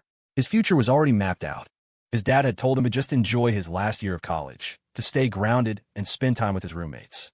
A relationship like the one you have with your college roommates is hard to find again. In the future, you might meet people at professional trainings and call them classmates, but they'll judge you by your title, your background, your prospects. If you're on the fast track, you'll have classmates all over the country. If you're a nobody, who will remember you? So, fostering these early, non-transactional relationships was a precious asset for the future. Alex's dad had been promoted, but he'd advised his son to be even more humble, to cherish his college experience and not be in a rush. Alex's mom was also busy adjusting to her new role as the wife of a high-ranking official. She had a whole new social circle and had been in touch with her son less. Alex, away at school, hadn't felt a huge change, but he'd video-chatted with his dad once and saw how invigorated he looked. Power is an aphrodisiac for men. His dad, who had been planning his retirement fishing trips, now looked like he could work another 30 years. With a stronger foundation, Alex's confidence had grown, but he hadn't gotten arrogant. He was more sincere with his roommates now, with less of the political maneuvering. He had quit most of his student government positions, and his senior year was starting to feel like his freshman year, only in reverse. He had been too mature as a freshman. On a cold winter night, a group of young people ate, drank, and talked about school, the past, and the future. In their midst were two people who had just tasted forbidden fruit, oblivious to the conversation, aware only of each other. Leo drank too much without realizing it. Stella didn't drink much, but she was openly affectionate with him and friendly to his roommates. She was the kind of person who is slow to warm up to people. But once she did, you realized she was kind and reasonable, not dramatic at all. The hot pot and the alcohol brought everyone closer. Tessa, perhaps drunk for the first time in a public setting, announced she needed to use the restroom. The bathrooms on the student strip were notoriously disgusting. Stella said she would take her to a cleaner one she knew. Jessica helped Tessa up, and they went together. Leo, now Stella's personal shadow, didn't want to be separated from her for a second and followed them. Jordan and Alex, of course, stayed behind. They could use the unisex restroom here. Sean went to pay the bill. The bathroom Stella led them to was hidden away in a coffee shop. The second floor was closed for the night. No one drinks coffee this late. But it was clean and had separate stalls for men and women. Leo's eyes were practically glued to Stella. He gave her a look that said, "I'll wait for you out here." He used the men's room, washed his hands, and leaned against the wall by the door. He was drunk too, but he was a quiet drunk. The alcohol just made him feel hotter inside. There was a mirror in the hallway. He couldn't find a light switch, so the area was dim, illuminated only by the streetlights outside and the glow from the bathrooms. The sink was a modern, black basin. Leo leaned his dizzy head against the wall, not caring if it was dirty. He could hear Tessa wailing inside the women's restroom. She was clinging to Stella, crying, but her words were for Jessica. "Jessica, why does he have to insist that I move there? I'm a girl, going to city so far away. Why can't he come here?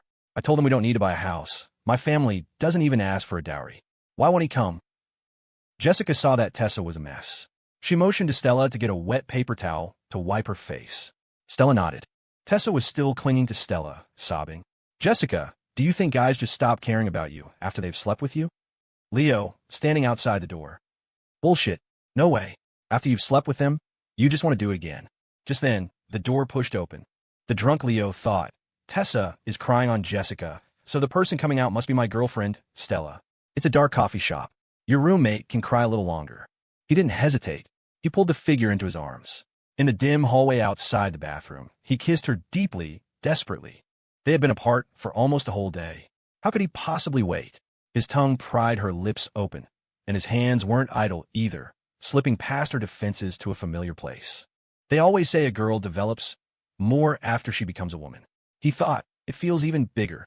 Through the thin bathroom door, Leo could hear Tessa sobbing. "Jessica, whatever you do, don't ever get into a long-distance relationship. They never work out. The more you love him, the more you can't stop doubting him." Outside, in the dim hallway, Leo pressed harder, crushing his lips against his girlfriend's, his mind racing. Don't listen to that garbage, he thought. Just because you broke up doesn't mean everyone else will. A strange thought surfaced as he explored with his hands. Her chest felt fuller, but the rest of her was thinner, leaner. Her back was all sharp angles and bone. He pulled back slightly, letting the faint light from the window illuminate her face. You can't really see something when you're pressed right against it. You need a little distance. The first flush of intimacy makes you want to fuse into one person, and Leo's kisses were hungry, practiced. But now, as his eyes focused, he saw her. The long, dark hair was right, and her eyes were closed, but she wasn't pushing him away.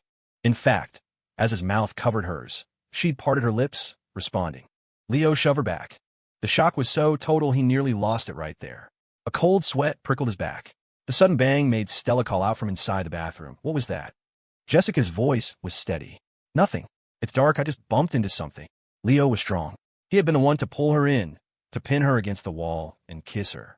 That's how he and Stella played, rough. Stella was strong, too, so he was used to using more force. The first night they'd spent together, she'd slapped him, and ever since, he'd learned to get a firm grip first, just in case. They'd spent an entire night tumbling from one floor of the house to the other, an endless tangle of limbs. He knew her body by heart. He'd reach for the one part of her that was so different from him, the part he was endlessly curious about. He was the one who had needed, the one who had kissed, and the one who had just shoved her away. And it hadn't been a gentle push. Jessica winced, but said nothing more. Leo opened his mouth to apologize, but the words wouldn't come.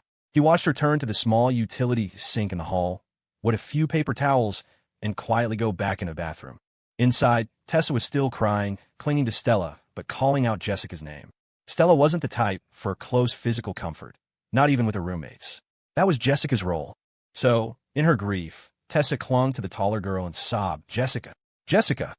Her wailing was getting out of hand. Stella's voice cut through the noise. "Go on. I'll message you later." Leo, still standing in the hallway, answered meekly, "Okay. Call me if you need anything." He stumbled down the stairs.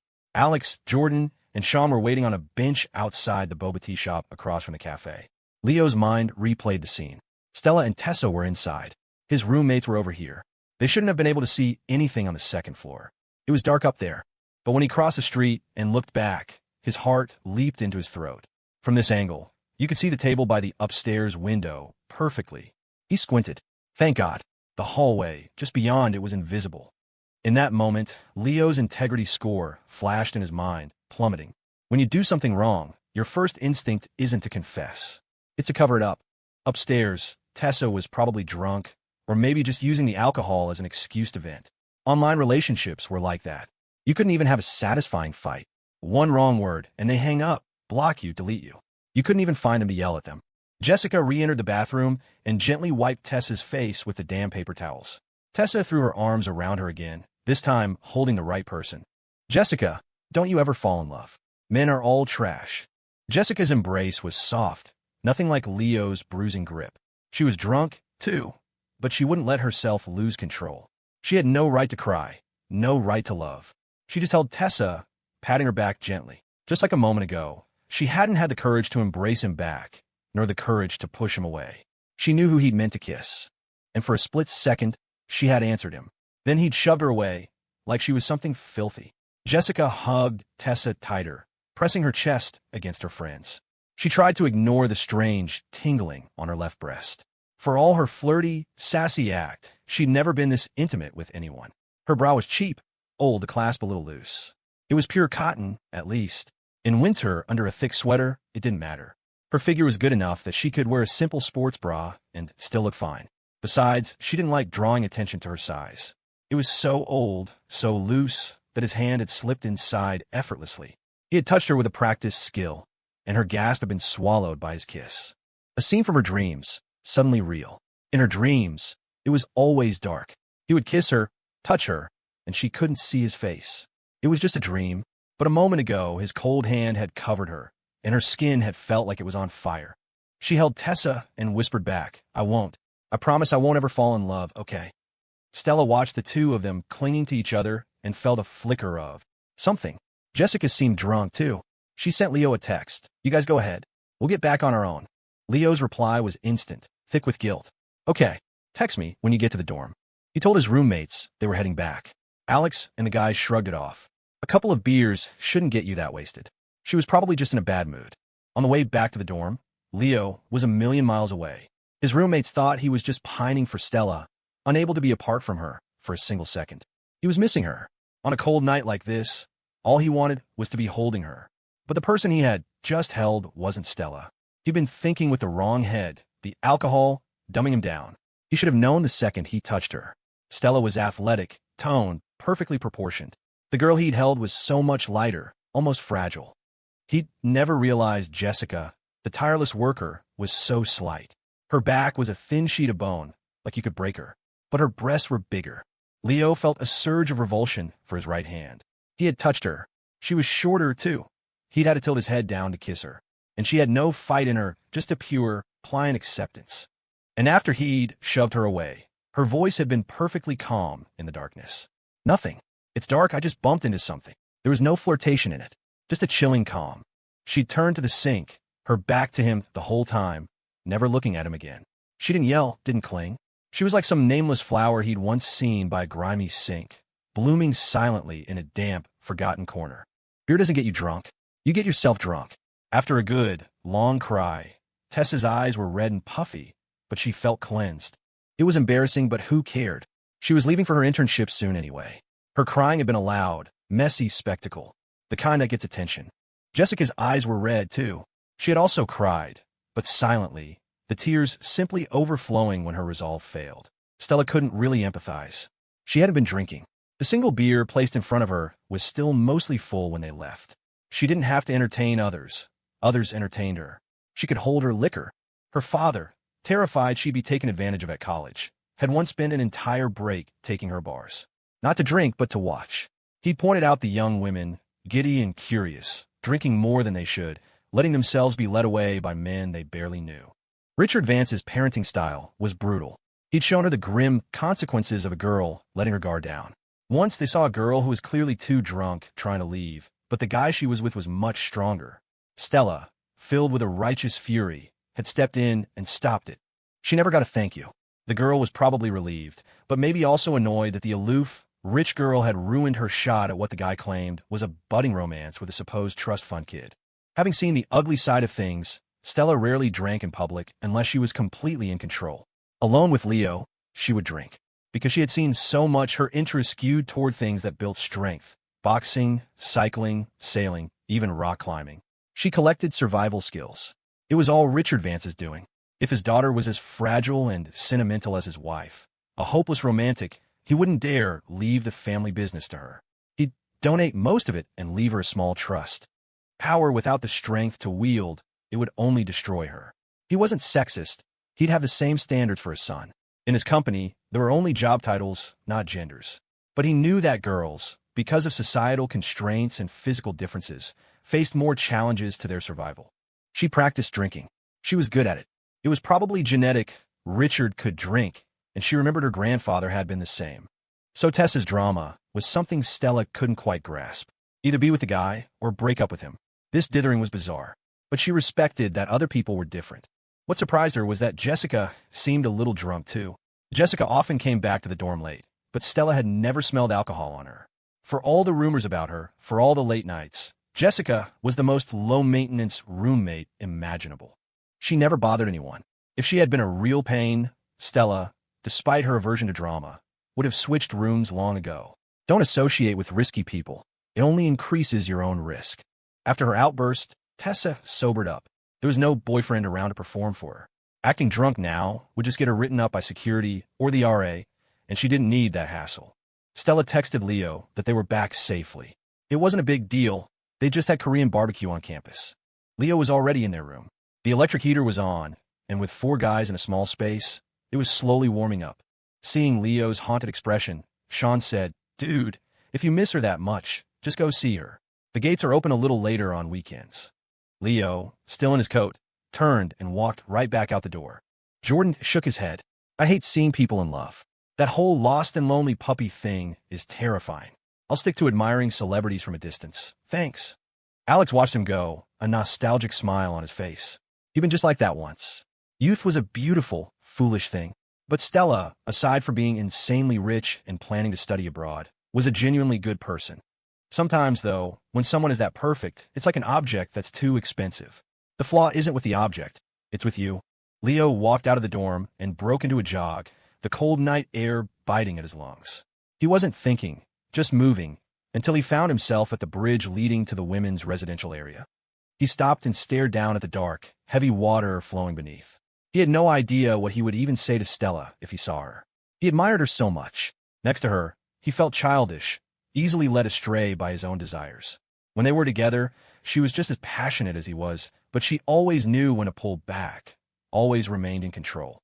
The night is a cloak for philosophy. It's the perfect time for introspection. It's the perfect time for introspection. The wind on the bridge was fierce. He remembered walking back alone after dropping Stella off once, and seeing Jessica running toward him, her colorful scarf flying behind her like wings, her face a blur of urgency as she rushed past. Tonight, walking that same bridge, he was surrounded by others. A group of girls hurried past, their chatter carried away by the wind. A couple ambled along slowly. Mostly it was girls.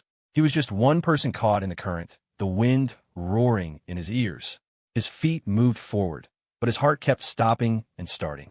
Back in the dorm room, Tessa was composed enough to take off her makeup and wash her face, proof that she hadn't been truly drunk. Jessica didn't bother. She walked in, lay down on her bed, and pulled the privacy curtain shut. Lying in the dark, she opened her messaging app. Her contacts list was a chaotic mix of classmates and people she'd met at dozens of part-time jobs. She tried to sort them into groups, but it was impossible to keep up. Every new gig meant a new wave of contacts. Right now, she desperately needed a distraction. Her heart was still pounding. A tide of physical want washed over her. Her period was irregular. She ate at odd hours, and she never had time to take care of herself. But she was young, and a young body is filled with a vibrant, insistent desire. It was normal. She lay on her back, trying to force her mind elsewhere. She scrolled aimlessly through her Facebook feed and landed on a post from a girl she'd worked with over the summer.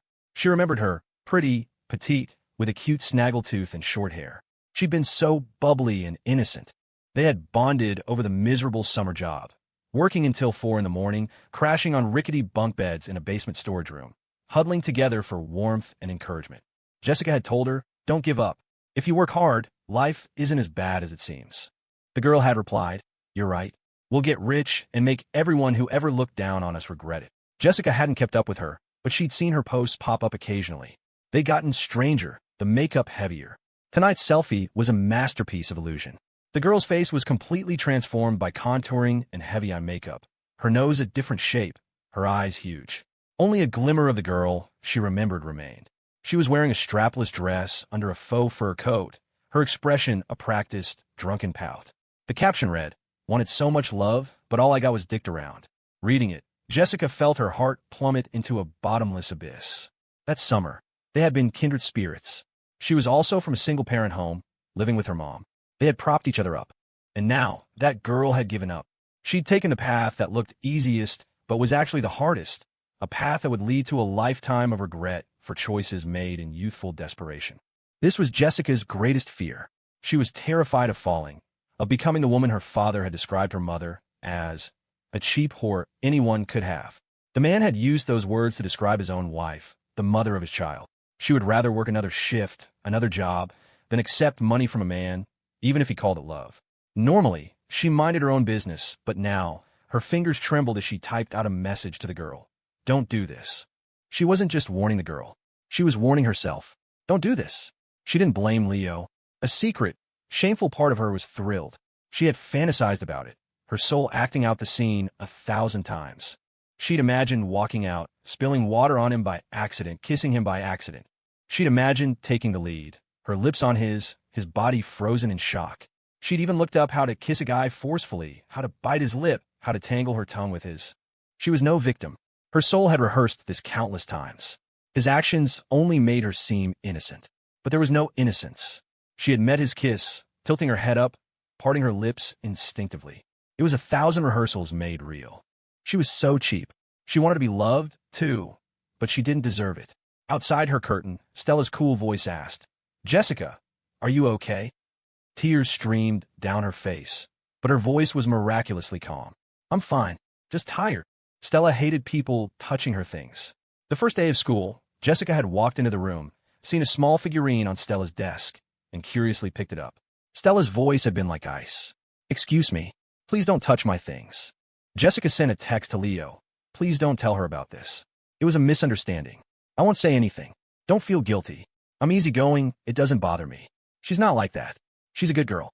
She deserves someone who is completely devoted to her." On the bridge, Leo received the message. He remembered how she'd explained a fight with her father, another act of self-sabotage.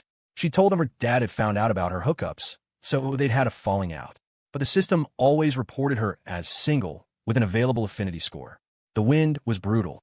He had reached the other side of the bridge. The dorm security guard did not know Leo. He wasn't in her social circle. He rarely came over here. So as he loitered near the entrance, he earned a suspicious glare. She had a particular dislike for handsome boys like him. They broke too many hearts. As a woman of experience, she wished she could show these girls the truth. "See that boyfriend of yours? Last semester, he was here for a different girl. The semester before that, another one. Alex Young, for instance, was a regular, dropping off a rotating cast of sophomores. Never the same one twice. The better looking they were, the more dangerous. If her glare could project light, it would have been brighter than the massive floodlight mounted over the entrance. It had been a long time since Leo had encountered someone who was instinctively unfriendly toward him. Being good-looking and well-dressed usually smoothed things over. The guard was staring because he was pacing back and forth near the gate, and it was almost locked down. "Son, if you've broken up, there's no point hanging around here," she called out, her voice surprisingly gentle. "You're a handsome boy. You'll find another girlfriend easily. Go on home." It was because he was handsome that she was being nice. If he'd been ugly, she'd already be reaching for the long pole with the U-shaped clamp on the end used for crowd control. She was a formidable woman, built like she could haul a couple 100 pounds of anything. Leo didn't know whether to laugh or cry. He hadn't broken up with anyone. He just didn't know what to say to Stella. He'd always been a bit of screw-up. A professor would ask him to make a spreadsheet, and he'd misspell a name. He'd order something online and accidentally ship it to his parents' house instead of the dorm. He once lost his phone at a night market, only to have the vendor hand it back to him an hour later. He was just a normal, clumsy guy, but he also had a bit of luck. His mistakes were never catastrophic, and people usually forgave him. But this was different. This involved matters of the heart, and for a guy in his first serious relationship, it was uncharted territory. It was like needing to see a urologist and finding out your brother is the doctor. You still couldn't bring yourself to ask. He couldn't even ask Alex for advice, and Alex was his go-to for everything. Fashion questions went to Jordan, life crises to Sean. But this was something he couldn't tell anyone. It was a ridiculous, mortifying screw-up. He couldn't even bear to think about it. For a guy who had just recently lost his virginity, he had absolutely no desire to be with anyone but Stella. The wind chilled him to the bone. His phone buzzed. It was Stella. "Are you asleep? If your head hurts from the beer, drink some milk or honey water." Leo typed back, "Not asleep. I'm downstairs. I miss you. Stella." A moment later, she came running out, wrapped in a fluffy white coat with a hood that had 2 rabbit ears on top. She looked like a little white bunny hopping out of its warren. She was wearing pajamas underneath. She'd clearly been about to go to bed, but had rushed out without changing. The security guard watched the slender white bunny run toward the gate, then grimly pulled the heavy iron door shut, locking it with a loud clang. She was like the celestial queen from mythology, separating the star-crossed lovers. She couldn't care less about their young love. They could talk through the bars just fine. The guard retreated to her warm little office, where she could watch the drama unfold from the window. The gate was locked. No one was getting out on her watch. Stella had never really paid attention to the security guard before. She lived within the rules, so she never bumped up against their boundaries. Now, seeing the locked gate and the boy standing on the other side, she found it a little funny. They reached for each other through the bars. The floodlight was still on, bathing them in a theatrical glow. It would stay on all night for safety. Stella's hand was long and strong. She grabbed Leo's, which was ice cold. "You're such an idiot," she said, her fingers lacing with his. "What's the point of waiting out here? You can't get in." Leo looked at her, in her pajamas and oversized coat, and thought she was just as idiotic. The coat was ridiculously cute, and her pajamas were covered in the same cartoon bunny they used in their texts. They stood there, holding hands through the iron bars, which were only about a hand's width apart. You had to turn your hands sideways to fit it through. The top of the gate was lined with spikes. The warmth from her hand seeped into his. "If you don't go back soon, your dorm will lock down too," Stella said. "It's okay. The guard on our side is a little more lenient. He'll let me in if I'm a few minutes late." The women's dorms were notoriously strict. The guard had watched Stella run toward the gate and had mercilessly locked it right at her face. Stella held his hand, and a strange feeling bloomed in her chest. This was a first for her, too. She always tried to be rational, not letting a relationship change her entire lifestyle. But she was changing little by little without even realizing it. The old Stella would never have run outside in her pajamas, into the cold, just because she missed someone. What was the point? Didn't they see each other enough during the day? It was insane, but right now, holding his hand, it felt different.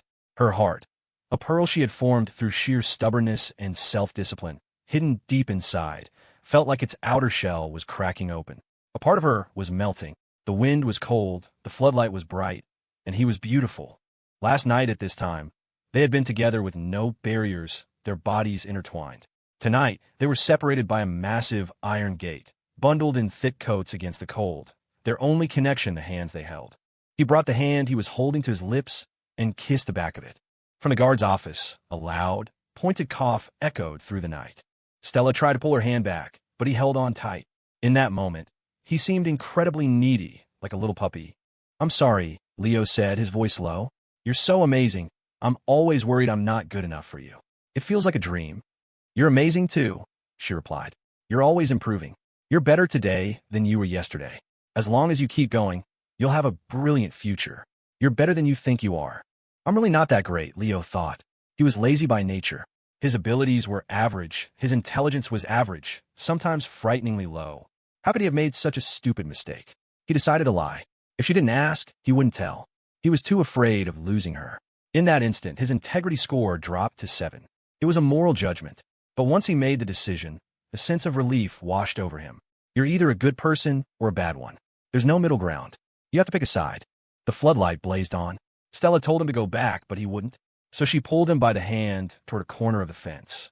They were still in the light, but out of the direct line of sight from the guard's office. More importantly, the bars in this corner were different. They were spaced wider apart. It was where students passed packages and takeout through. The gap was almost twice as wide as everywhere else. "Come closer," Stella said. Leo thought she had something to whisper to him and leaned his head in. But she leaned in too. Through the bars of the iron gate, she kissed him. It was a proper, serious kiss. It couldn't be deep, and they couldn't embrace, but the sense of separation of all the barriers between them made it incredibly thrilling. Distance truly did make the heart grow fonder. No misunderstanding. No accident. In that moment, the world spun on its axis. The kiss was shallow and brief, yet it seared itself into his memory. Years from now, the high iron gate, the night wind, the specific date, all of it would fade. But he would remember Stella's soft kiss. Leo couldn't see his own affinity score for Stella, but he could feel it soaring. He made it back to the men's dorm just as the gate was being locked. He called out to the RA, who grumbled as she came to open it. But when she saw it was Leo, her face transformed. "It's late," she said with a smile. "Boys shouldn't stay out too late either. It's not safe." Leo mumbled his thanks and hurried inside. The dorm room was warm and, since their big cleanup, smelled fine. Alex was eating a crisp, fragrant apple. The guys were deep in a discussion about the latest political drama in South Korea.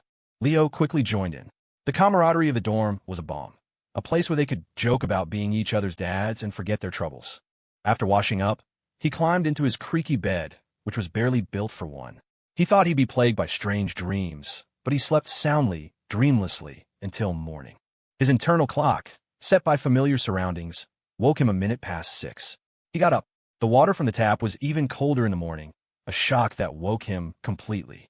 Back in the room, Sean was still asleep, likely exhausted from the excitement of playing host last night. Giving was its own kind of pleasure, especially when you're used to always being on the receiving end. Leo mixed himself some honey in warm water and drank it. He tried to trip to the bathroom, but nothing happened. Stress always went straight to his stomach, which in turn messed with everything else.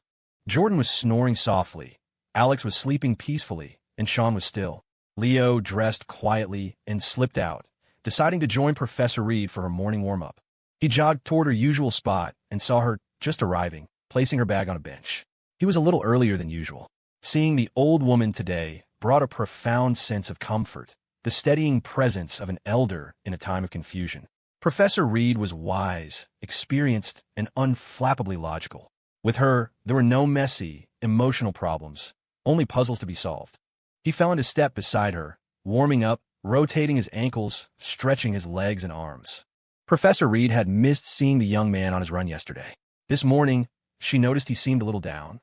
"What's wrong, kid? You don't look so sharp today," she said as she began her own routine. "I'm in a relationship," Leo admitted, "and it feels so complicated. I'm constantly second-guessing myself, afraid of making a mistake, afraid of breaking up." Professor Reed actually laughed. To be young. At her age, no human could satisfy her. Only a god would do, and specifically, a god of academia. Unless he had a Nobel in mathematics, she wasn't interested. It was amusing, seeing this young man so troubled, speaking with the weary tone of an old man. She didn't have much experience to offer. Her husband had been gone for a long time. All that remained was the photo she'd chosen for his headstone, taken when he'd first become a researcher, his face bright with an ambitious smile. "Do you remember that piece of calligraphy hanging next to my bookshelf?" she asked. Leo thought hard. He did remember it. The calligraphy was beautiful, full of character. He, a man with terrible handwriting, had recognized its artistry. He tried to recall the words. "Discipline and perseverance," he recited slowly. "When you are clear-headed, act. When you are lost, read. When you are alone, think. When you are enraged, control your emotions." As he repeated the words now, it was like a splash of cold water to the face. It all became clear. He was lost, so he should read. When clear-headed, he could act. When alone, he needed to think. They finished their warm-up in silence. He said goodbye to the professor and started his run. Her exercises weren't for him. He needed cardio.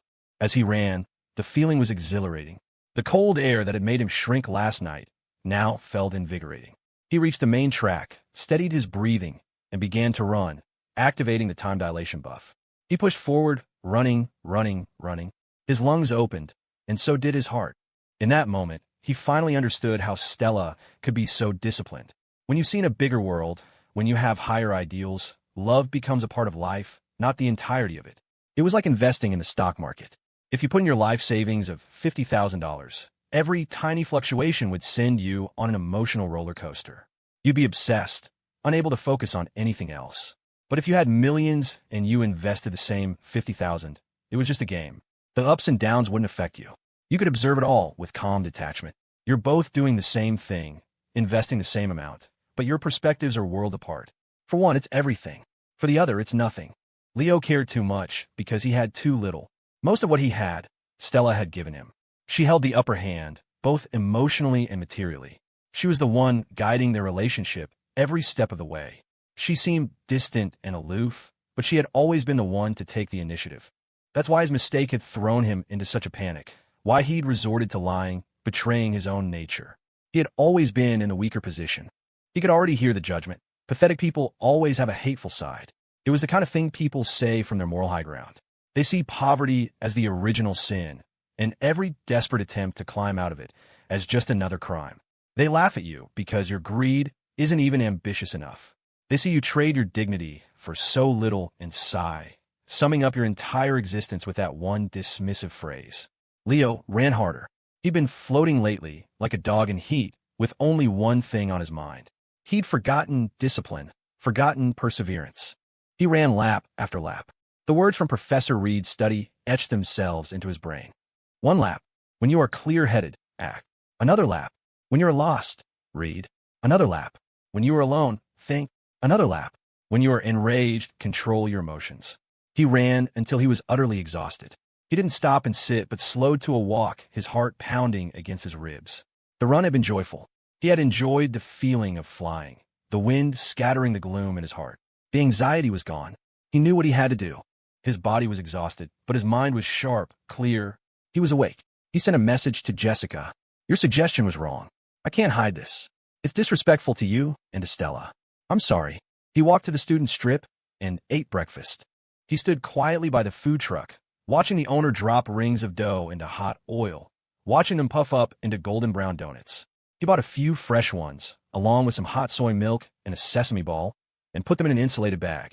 Then he ran back to the women's dorm. He knew Stella liked this kind of breakfast, but hated the greasy tables at the street vendors. In the daylight, the bridge to the women's dorms was bathed in golden light, open and vast.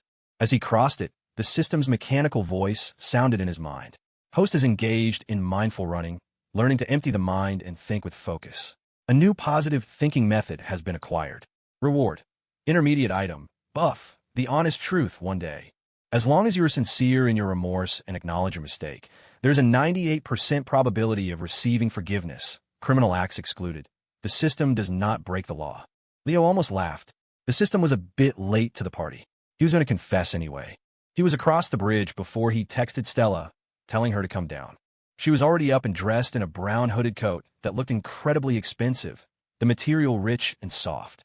The outfit gave her a mature, professional air. For a second, Leo thought it was the kind of coat his mom would love, just for the feel of the fabric. The morning sun was weak, but it promised a clear day. Stella took the breakfast, saw the look on his face, and asked, "What's wrong?" Leo met her gaze. "Last night, at the cafe, I was waiting for you outside the bathroom. Jessica came out, and I heard your roommate talking to Jessica from inside, so I thought it was you. And I grabbed her." Stella's expression didn't change. Getting the words out was a relief. She just looked at him curiously. "Why are you telling me this?" "Because your roommate said long-distance relationships don't work, that there's always doubt. I don't want to lie to you. I don't want you to ever doubt me or feel insecure. If you're still willing to continue with this." Stella's curiosity deepened. "How did you grab her?" Even though he was prepared to be honest, her clinical question still made him feel like a worm squirming on a hook. In her dorm room, Jessica woke up late. Working weekends was exhausting. She shouldn't have even gone out for Korean barbecue last night. She'd been dead on her feet. But a little voice had urged her to go. Tired as she was, she dragged herself to the shower. Her phone was on her bed. When she got back and picked it up, she saw Leo's message. Her heart hammered against her ribs. She felt like a thief. She couldn't even look at Stella. The guilt was suffocating. Just then, Stella walked in, carrying the breakfast bag. It was cold now. Stella had taken it and walked several laps around the swing set behind the dorm. She used to go there alone all the time before she met Leo. It felt like he was slowly filling the missing pieces inside her. She brought a chill into the room with her. Tessa, nursing her hangover, was still bundled under her covers. Stella walked in and saw Jessica sitting on her bed. Jessica didn't like to wear much to sleep. Just an old t-shirt and shorts, her worn-out summer clothes repurposed for winter. In the summer, to beat the heat, she often went braless in the dorm, just a tank top and shorts. Stella hadn't noticed her then, how she carried herself with a lazy, beautiful grace. She wasn't conventionally stunning, but she had a fragile, contradictory allure. Outside, she was a whirlwind of energy and optimism. In the dorm, her vulnerability showed. She wasn't in the best health. She was too thin and often exhausted. Her long hair was like a protective shield. She was thin, but her chest was large. Even as a girl, Stella had found herself watching her with curiosity. Jessica was never more beautiful than she was in the dorm, makeup-free, a few freckles scattered across her nose, lounging in old clothes. Outside, she always wore a mask. Here, her natural beauty was more seductive. Stella had even felt a pang of envy for her effortless sensuality. She could never be like that. She remembered one hot summer day, watching Jessica study Japanese, lying on her stomach on a straw mat, her spine delicate, her hips slightly raised, her chest pressed against the bed, bare feet kicking idly in the air. People often told Stella that Jessica didn't deserve her campus beauty title, that Stella was prettier. Stella disagreed. She thought Jessica was genuinely beautiful, and she was different. Jessica's tough exterior hid a soft, resilient core. When she stretched in the morning, folding her body over her legs, her shirt would ride up, sometimes revealing the lower curve of her breast. It was an impossibly alluring sight. Stella had wondered who would be lucky enough to have her. She never imagined it would be her own boyfriend. Stella thought of Leo's confession and wanted to hit him. She had before, but this was different. Slapping him when they were alone, fooling around, was one thing. Hitting him in public was just bad manners. She kept her emotions in check, but she knew she wasn't stable. It wasn't exactly his fault, but she felt a sense of being utterly cheesed off, a stifled, frustrating anger she couldn't articulate. Her father always said, "Be magnanimous. Don't punish yourself for someone else's mistake." She had always been magnanimous. But what if this wasn't even a mistake? Stella looked at Jessica. In that one glance, Jessica knew. She knows. Girls have a sixth sense about these things. If she hadn't responded, Leo wouldn't have kissed and touched her before realizing his error. He would have known immediately. Stella sat down on Jessica's bed. She was a person who lived by boundaries. She might observe Jessica, but she would never, ever sit on her bed. But today she did. Jessica's mattress was covered with a cheap coral fleece sheet, the kind that's warm at first but flattens after a few washes. In that instant, Jessica felt Stella's presence as an overwhelming force. She was just a girl, Same as her, but the feeling was the same as the first day of school, when Stella had coldly told her not to touch her things. A sense of inferiority crept over her like weeds, wrapping around her until she couldn't breathe. Jessica, fresh from her shower, smelled strongly of a fruity body wash. Her face was flushed, her nose a little red. She was wearing an old t-shirt, no bra, her hair still damp at the ends. Suddenly, Stella pushed her down. Jessica's head hit the pillow. Stella pinned her arms, her movements mirroring Leo's. She didn't kiss her. She just stared at her, her eyes intense. Stella was strong. Jessica was completely overpowered. Even through her clothes, it was painful, humiliating. "He doesn't like you," Stella said, her voice flat. "He made a mistake. To be fair, I should make one too, but I can't bring myself to do it to someone else. So it'll have to be you." Jessica thought Stella was insane, a complete psychopath. She had always observed her, this girl who floated above everyone else, untouchable, from a different world. "He doesn't like you," Stella repeated. "Being desperate will only make him dislike you more. You don't understand, man. Stop thinking of him as a guy. Think of him as a job you want. Analyze it. You'll see things more clearly. Can you let me go?" Jessica whispered, her eyes squeezed shut, her voice trembling. She felt helpless, utterly ashamed. And then a horrifying thought surfaced. She had been aroused when he touched her. And now, with Stella's hands on her, she felt it again. Her body was a traitor, eager to please anyone. She gave up struggling. As soon as she did, Stella let go and rolled over to lie beside her. After a long silence, Jessica's voice was hoarse. "Why? Don't you like him?" "I do," Stella said. "I like him. I also like cars and jewelry and my pets." Jessica wanted to scream. "If he's just a part of your life, then let him go. Give him to me. He's everything to me." But the ridiculous thought died as soon as it was born. She could barely take care of herself. What could she possibly offer anyone else? Love? Her body? She had always felt she would die young, plagued by illness, her old age miserable, just like the fortune teller's prophecy. No matter how hard she tried, it would all be for nothing. Despair, anger, and fury boiled inside her. She suddenly lunged, throwing herself on top of Stella. Her long hair fell like a black curtain, shrouding them both. She kissed her. Stella shoved her off, just as Leo had. The two of them had freakish strength. The move sent Jessica crashing into the metal bed frame. But as she sat up, a triumphant, bitter smile spread across her face. She had kissed her back. She had bitten her lip, and now there was a smear of blood on Stella's mouth. Hate was better than humiliation. "You missed a step," Jessica said, her voice dripping with venom. "Now we're even. I'm not a pawn in your little game. Whether you two stay together or break up has nothing to do with me. We're done." Tessa had been pretending to be asleep the whole time. With the bed shaking like that, there was no way she could have slept. Were her roommates lesbians? Were they fighting over a guy? What the hell was happening in this dorm? She didn't know, and she didn't want to know. She was leaving today, in a few minutes, actually, as fast as humanly possible. Leo returned to the dorm, carrying takeout breakfast from the cafeteria. His roommates were easy to please. Seeing him back from his run, looking much better than last night, Alex teased him. "Look at our Leo, all mature now. Love really does make a man grow up." "Damn right," Jordan added, brandishing a corn on the cob. "He's gotten all serious since he started dating. Hard and tough, like this old corn. And you're still eating it. So what does that say about you?" Leo thought, watching as Jordan broke the cob in half and gave a piece to Sean. "By the way," Leo said, changing the subject. "Dr. Croft invited me to New York for a week. Something about an exhibition. Sean, you want to come with me? It's basically a business trip. She's arranging the hotel." Sean was taken aback. "Me? I've never been to New York." The furthest he'd ever been from home was Bridgeport for college. If he hadn't gotten in, he might have spent his whole life in his home state, like most of his friends. "I've never been either," Leo said, getting excited. "But it's New York City. It'll be awesome, even just to see the sights. We could climb the Empire State Building." Then an idea struck him. "Hey, why don't you all come? Jordan, you can play your games anywhere." Alex tossed an apple at him, which Leo caught. "Don't call me that. Just because you're not a virgin anymore, you smug bastard." Jordan perked up. He had been bored out of his mind. Traveling alone was lame, but with his roommates? That could be fun. He held up his half-eaten corn. "I'm in." Alex thought for a moment. He didn't have much going on. The government fellowship was a done deal. Other than charming a few more sophomores, his schedule was clear. And besides, other universities had sophomores. This was a New York art scene.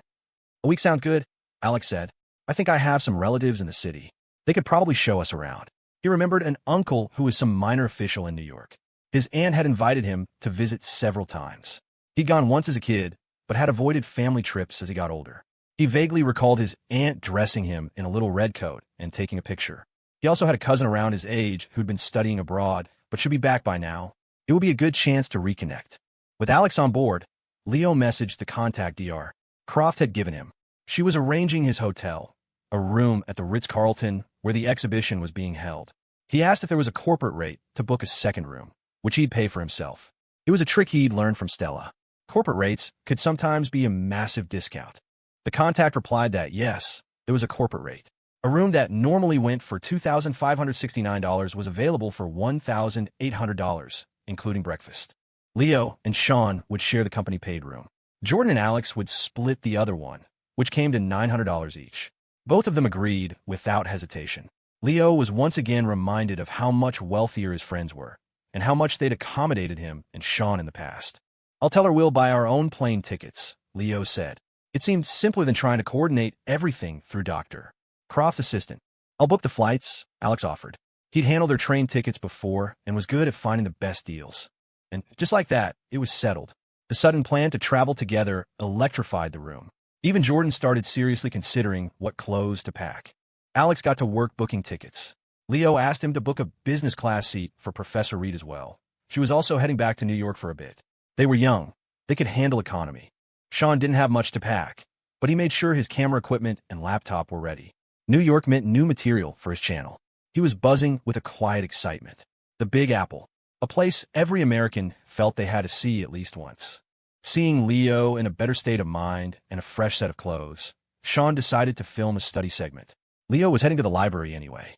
The image was perfect. A young man with a handsome face, wearing well-fitting clothes and a nice watch, carrying a stack of books. Some would recognize the quiet expense of his outfit. Others would just see a clean-cut student. But the most compelling part of the image was the books. It represented youth, the campus life you could never get back, the future, a vibrant sense of hope. Sean filmed him walking down the stairs, crossing the quad, and heading into the academic building. The grad student NPCs, Wendy Liu and Colin Edwards, were already there. Seeing the camera, they gave a small nod, but didn't approach. Most people were camera shy. Leo settled in. "When you're lost, read." It was never a mistake to study more. The simple act of putting in the hours was reassuring. Each day, he added a little more knowledge. It was a slow accumulation, but eventually, quantity would lead to a qualitative change. You couldn't expect to become a genius overnight. Relationships might betray you, but learning never would. After his run, his body was tired, but his mind was relaxed and ready to absorb information. He learned that running until you were exhausted was a good way to clear your head of anxiety and depression. The problems that had been tormenting you could suddenly seem solvable. Sean filmed him studying. Today, he seemed even more focused than usual, completely oblivious to the camera. That was the key to a good shot, authenticity. The moment people knew they were being filmed, their muscles tensed, their expressions became forced. Even Colin, sitting in the front row, unconsciously straightened his posture when the camera panned his way. But Leo was completely immersed. The shot was quiet and comfortable. The morning sunlight was slowly creeping into the room, moving from the window to the desk. It was a beautiful image. Sean set the camera on a tripod for a long, stable shot and stepped out to make a call. He video called his mom. The background on her end was a faded red curtain in the small apartment they were renting. He spoke to her in their local dialect. "Mom, did you get the money? How are you feeling?" His mother's face looked puffy on the screen. "We got it. So much. Your father and I are worried. It's too much. You'll owe your roommate a huge favor. It'll be hard to pay him back." "It's okay, Mom. It's from the videos. Leo gave me a big cut, but I'll work hard and earn it. Tell Dad to stop collecting cans. He's already working at the shipping center. That's enough." He paused, then shared his big news. "I'm going to New York City with Leo. He has a business trip, and I'm going to film." His mother's eyes widened. "New York? That's wonderful. You boys have really made it. Do you have enough money? You shouldn't have sent it all home. I can send some back." Jordan had sold the gaming account for him. The market wasn't great, and he'd only gotten $6,500 for it. He made another $400 from a small filming gig, and with his TikTok earnings, he'd managed to send home around $7,000. He only had a few $100s left after paying for the Korean barbecue dinner, but he didn't spend much anyway. "I have money, Mom. The flight and hotel are covered. Please, just tell Dad to rest." His sister's head popped into the frame. "Why aren't you in school?" Sean asked. Study day before the state exams, Sarah replied. Sean could see she had a small desk set up next to the dining table, piled high with books. Hey, big brother, when you're in New York, can you take a picture with Leo in Times Square and send it to me? She asked, her face bright in her red sweatshirt. The sunlight crept across the desk, drawing a geometric shape like a diagram from a math textbook. Sean finished his call and came back up to check on the camera. Being a cameraman was sometimes a boring job. Even with the camera on a tripod, you were supposed to stay and watch it. After his call, he felt a sense of peace. Sarah had promised to keep an eye on their dad. His father's logic was simple. His wife couldn't work, so he would work twice as hard. He'd pick up extra shifts to cover her medical bills and the kids' education. He didn't envy his old friends who were already grandfathers. That was just a facade. If their kids weren't successful, they'd be back to working grueling jobs in their old age to support the next generation. He'd work hard now, so his kids wouldn't have to. Still, the $7,000 had been a shock. It was more than they'd spent on Sean's entire education up to that point. In their hometown, you could build a small house for that much. At the same time, they felt a pang of guilt. They hadn't been able to provide a better life for their children. Having earned money the hard way, one can at a time, they knew its value. Learning that their son was going to New York filled his mother with pride. Despite Sean's assurances, his mom had Sarah Venmo him $100, just in case. Sarah had her own savings from the $80 a month scholarship Leo had helped her get. She tucked away about $35 each month. When she got tired of studying, she would look at the half-finished drawing tucked inside her textbook, a sketch of beautiful mountains, clouds, and the tiny figure of a girl holding a book. It always gave her the strength to continue. Sean checked the camera, then started scrolling through TikTok. Now that it was his job, it felt different. For every video, he'd analyze it. Why was this recommended to me? Why so many likes? Were its strengths and weaknesses? Most of the time, though, he read the comments on his own videos. He had learned to filter out the obvious hate and take note of constructive criticism. But today, the comments felt different. On the video of Leo wearing the orange scarf, a flood of new, nasty comments had appeared overnight. This is it. Garbage. Don't even compare him to my Cade. The power of money promoting this trash. The old hag and her boy toy. Please stop trying to copy my Cade. He wore an orange scarf first. You're just an ugly copycat. Guess old women really do have bad taste. She's blind. Sean had been in the social media game long enough to know what this was. A sudden, coordinated flood of comments usually meant someone had paid for a trending topic, and he had gotten caught in the splash zone. Sure enough, a quick search revealed that Cade, a popular young actor, had just wrapped filming on his new show. The studio had released a flood of stills and clips. Sean clicked on one. The kid was undeniably handsome, with chiseled features that looked stunning in the period costume. A wave of press releases praised him as the most handsome fictional prince ever. And then they dragged director Penelope Hayes through the mud again, claiming she had cast her boy toy husband, Leo, in her own project, choosing a nobody over a real star. This was a classic move by director Ian Shaw, Cade's director. Shaw, who was married to a woman 40 years his junior, had no problem using his own life for publicity. Any attention was good attention. Cade's team was happy to play along. So, when Cade's scenes were finished, Shaw launched another wave of promotion for his show, Crown of Thorns. The clips were impressive. Shaw knew how to film beautiful people beautifully. Fans were already buzzing. Then someone started putting Sean's video of Leo side by side with Cade's professionally shot and edited clips. The comparison was brutal. Leo was just a college student in a video meant to capture a quiet, studious vibe. Cade was a star, airbrushed to perfection. A swarm of Cade's fans descended on Sean's video, leaving hateful comments and attacking Penelope Hayes as well. They mostly left her alone. She had a formidable body of work, but Leo was fair game. He was just a student with a moderately successful TikTok account. He had no PR team, no studio backing him. He was an easy target. The attack had probably started last night and was now in full swing. Sean found the whole thing ridiculous. They weren't trying to compete with anyone. He shut off the comments, took a deep breath, and went back to filming. The light moved from a triangle to a rectangle on the desk. Leo stretched, finishing his study session for the day. He felt good, like he could keep going, but he knew better than to burn himself out. Consistency was key. He stood up, stretched his back, and saw Sean's grim face. Sean, you okay? Did something happen? Winnie and Colin were also packing up. They had fallen into a routine, all three of them. They offered Leo a yogurt, and he gave them some of the fancy imported chocolate Paige had given him. He handed the other yogurt to Sean. As they walked out, Sean explained what had happened. Leo, having navigated the emotional minefield of the last 24 hours, felt surprisingly calm. Hate comments are fine. It's not like they can yell at me in person. Did it affect the follower count? Sean paused. Yeah, we gained 20,000 followers overnight. We're at 900,000 now. Leo blinked. Well, I'll be damned. He felt like he should send Director Shaw and Cade a thank you note. Every few weeks, they sent a wave of traffic his way. They were like his fairy god promoters. Haters are still followers, he said, sipping his yogurt. Just keep posting as usual. Don't even acknowledge them. He was heading to the library, while Sean was going back to the dorm to edit. Sean nodded. He knew engaging with trolls was a losing game. You could never win an argument with them. The cold air outside cleared his head. He checked his phone. No messages from Stella. No new reply from Jessica. He pushed it out of his mind. No wonder they say the wise don't fall in love.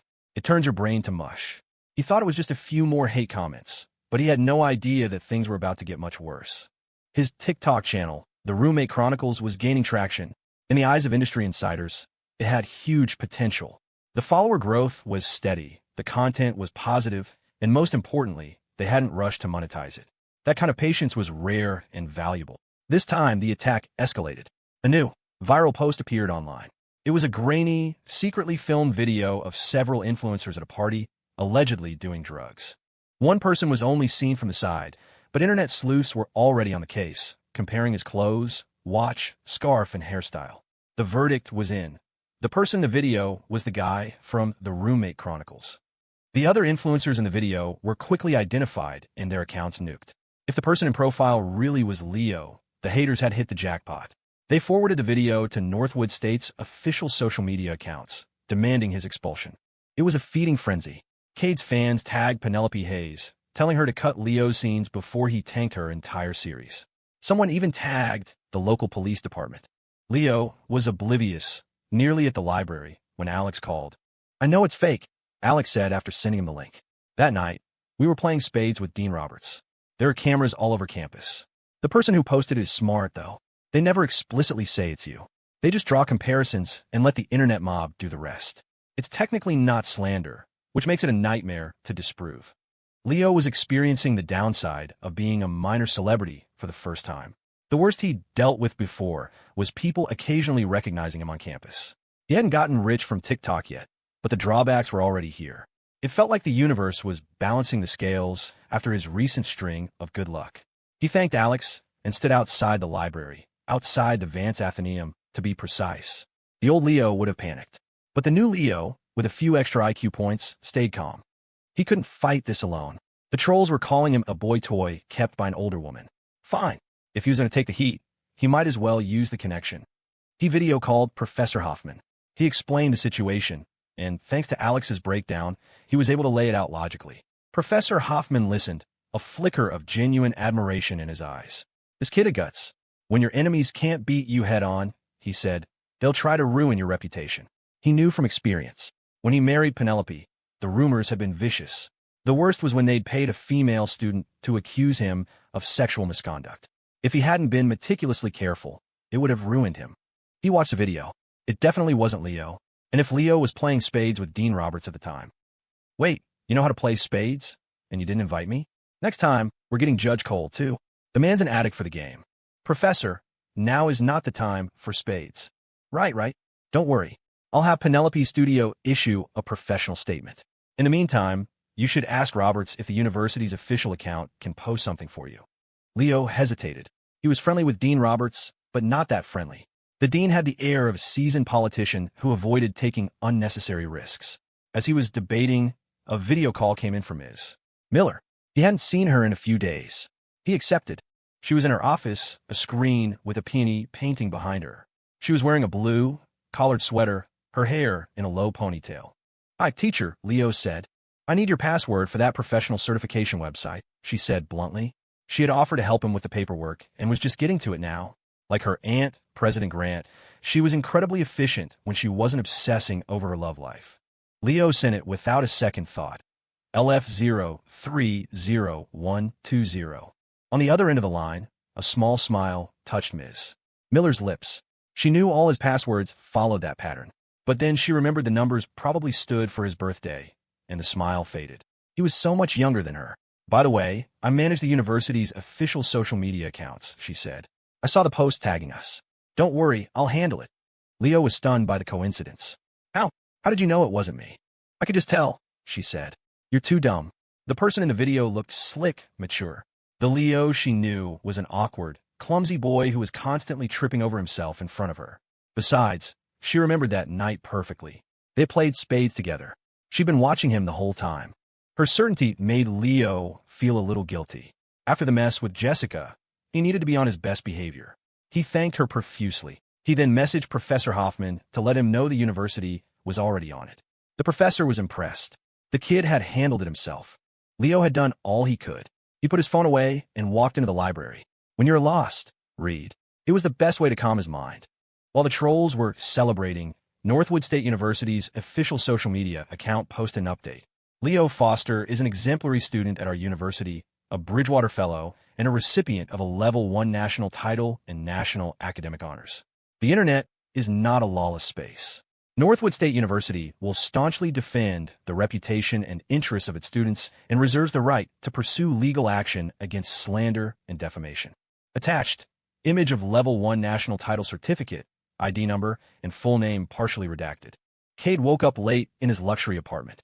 The life of a trainee was a brutal, Darwinian climb, with the rewards clearly demarcated, from an 8-person dorm to a 4-person, then a single, then an apartment, then a mansion. He had clawed his way to the top, not just with his looks, but with a sharp emotional intelligence. He knew how to manipulate people into fighting his battles for him. He had even gotten his manager to beg Penelope Hayes for a role for him, an act of desperation that, when it failed, he had twisted into a debt the manager owed him. The manager had then worked tirelessly to get him a much larger role in Director Shaw's series. He was technically the third male lead, but by charming the writers and director, he'd expanded his part until it was nearly as large as the second leads. Still, he coveted the role he'd lost. The stills he'd seen of the Team Master character had an artistic depth that Shaw's flashy production lacked. But he was in too deep now. If he couldn't have it, he would destroy the person who did. Even if it was just some minor influencer, he couldn't afford to be complacent. He mobilized his fan base, just as he'd done as a trainee, to eliminate his competition. Find a weakness, amplify it, and destroy them. Life in the trainee system was a pressure cooker. There was no normal adolescence, only a hyper-focused curriculum on becoming an idol. That was why Penelope Hayes had rejected him. His eyes, though young, were not innocent. He could have played the vengeful team master at the end of the story, but never the pure one at the beginning. She had seen that instantly. She had chosen Leo precisely because he was oblivious to his own good looks. He carried himself like a normal person, a quality she had only ever seen in one other actor, the legendary Tony Leung. Penelope was already on set when she heard the news. First from the producer, then from her husband. She watched Cade's clips. It only confirmed she'd made the right choice. The flashy, arrogant prince he played was a universe away from her quiet, soulful team master. And Director Shaw's production had been a non-stop publicity machine from day one. She didn't mind a bit of hype, but this time they had crossed a line by fabricating lies. Penelope Hayes did not suffer fools. She told the producer to issue a statement. And so, shortly after Northwood State's mic-drop defense of its student, the official account for the Chancellor's Gambit posted its own statement. Mr. Leo Foster won a national honor by defeating a Japanese tea master at the International Tea Ceremony Seminar. He holds a senior tea technician certificate and a Level 1 national title. He agreed to play a cameo role in our series because Director Hayes promised him an internship certificate upon completion of filming. Laughing emoji. The production team reserves the right to pursue legal action against any malicious slander. Attached. Image of tea technician certificate redacted. Image of Level 1 national title redacted. Screenshot of a national news broadcast. Screenshot of the internship certificate. Screenshot of a cease and desist letter. First, the Northwood State announcement had stunned the internet. Universities were known for throwing students under the bus, not for mounting a full-throated defense. Suddenly, Northwood State, a school most people had never heard of, was trending. The trolls were bewildered. Their usual tactic of ing official accounts had backfired spectacularly. The university's statement was a puzzle. A Bridgewater Fellow? A Level 1 national title? Weren't they just trying to cancel some minor influencer? What the hell was this? Some trolls persisted. So he's a good student? That doesn't mean it's not him in the video. The internet's silent majority had had enough. User 78, IP, Chicago, Illinois. Hey, at Cade's wifey, you've clearly never been to college. To become a Bridgewater Fellow at a place like Northwood, you have to be at the absolute top of your class, with a spotless record. The university vets you from every angle, talks to your professors, classmates, roommates. It's an insane amount of scrutiny. User Quantum Leap. IP. Houston, Texas. I'm 39. I just made Level 3 professional certification this year. Level 1 is the highest possible. The people who get that are undisputed experts in their field. They have national, sometimes international, influence. I won $1 million grant for my project this year, and I barely got Level 3 after a background check that went back to the Mayflower. I will probably never see Level 1 in my lifetime. So watching you clowns jump up and down is, frankly, hilarious. The user's profile linked to a page full of legitimate, impressive-sounding academic and professional titles. But mostly, people were just there for the jokes. Damn, Northwood State goes hard for their students. My kid is a senior. I'm telling her to apply. Turns out he does have powerful backers, the entire U.S. government. Checkmate. I'm a fan of the Roommate Chronicles, and I was scared to say anything because Cade's fans are terrifying. But his videos are so positive. I started studying because of him, and my grades have shot up. My mom even lets me watch TikTok for half an hour a day now. Thank you, Leo. You guys don't watch the evening news? This kid was on TV for winning a national award, and you're busy worshiping. What exactly has your idol contributed to society? I'm applying to Northwood State, effective immediately. Starting today, any Northwood State student or faculty gets a 20% discount at my company. Why? Because you stood up for your own. Time for the trolls to get a taste of some righteous fury. Bloom and Branch Goods official account. Meanwhile, President Julia Grant was at a conference fighting for her university's ranking. Her colleagues kept coming up to her. Julia, you're a marketing genius. Heard you might be up for a Tier 1 ranking nomination after this. Well played, President Grant. Well played, President Grant. The trolls? They had just been trying to start some drama. Or all these technical terms. Then, the Chancellor's Gamba production team dropped their statement, and the internet exploded. It was a masterclass in PR. The conversation completely shifted. The standards for getting a bit part are getting ridiculous. You need a national certification to be an extra now. So, to play a guy who makes tea, you first have to win a national award and be on the news. The economy really is bad. A certified national expert is working as an extra. A single consultation with him probably costs 10 grand. I'm telling you, this is the best year we're going to have for the next decade. But the overwhelming response was a flood of memes. He's just a student. All he wants is an internship certificate. What's so wrong with that? Image of an astronaut cleaning a space station caption. I'm a student. Heard you guys are giving out internship certificates? I'm on my way. Image of scientist in a submarine caption. Yes, I'm a senior. An internship certificate, you say? I'm available. Image of a farmer in a desert caption. I'm a student. You need someone to fill an internship? Say no more. Today's top trending topics. Hashtag 5. Hashtag internship certificate. Hashtag 7. Hashtag Northwood State. Hashtag 11. Hashtag the certified undergrad. Books held their own kind of treasure, their own kind of beauty. After dealing with the online trolls, having done all he could, Leo went to the library to read. If he let this whole mess disrupt his life, they would have one. Today felt like a day for some comfort food for the soul. He was looking for something light when he noticed the reading room was unusually crowded. From their hushed conversations, he gathered they'd all been assigned to a mass cleaning detail, wiping down shelves, dusting off books. It turned out the whole thing started with him. After he'd spotted the mouse, the library staff had set out traps. At first, they thought a student had just seen things, but then they caught 2 mice and even found a nest. The library had a strict no-food policy, but someone had been sneaking snacks in. The nest was a miniature pantry, and now a bunch of students were paying the price. Northwood had a policy of letting students work off their demerits. If you damaged school property or racked up too many late arrivals, it went on your disciplinary record. But it wouldn't go on your final transcript if you cleared it. You could sign up for campus jobs, trading a black mark for a clean slate. The university's mission, they said, was to educate, not just punish. Making a student admit fault verbally was just teaching them how to fake an apology. This task-based system was surprisingly popular. It felt like completing quests in a video game. Leo thought it was a pretty good system. It gave people a chance to make amends, so one mistake didn't lead to giving up entirely. Even the genuine slackers, desperate to avoid a formal reprimand, had to show up and work. In the process, they met new people and did new things, which was its own kind of education. He watched the students bustling around, a hive of activity.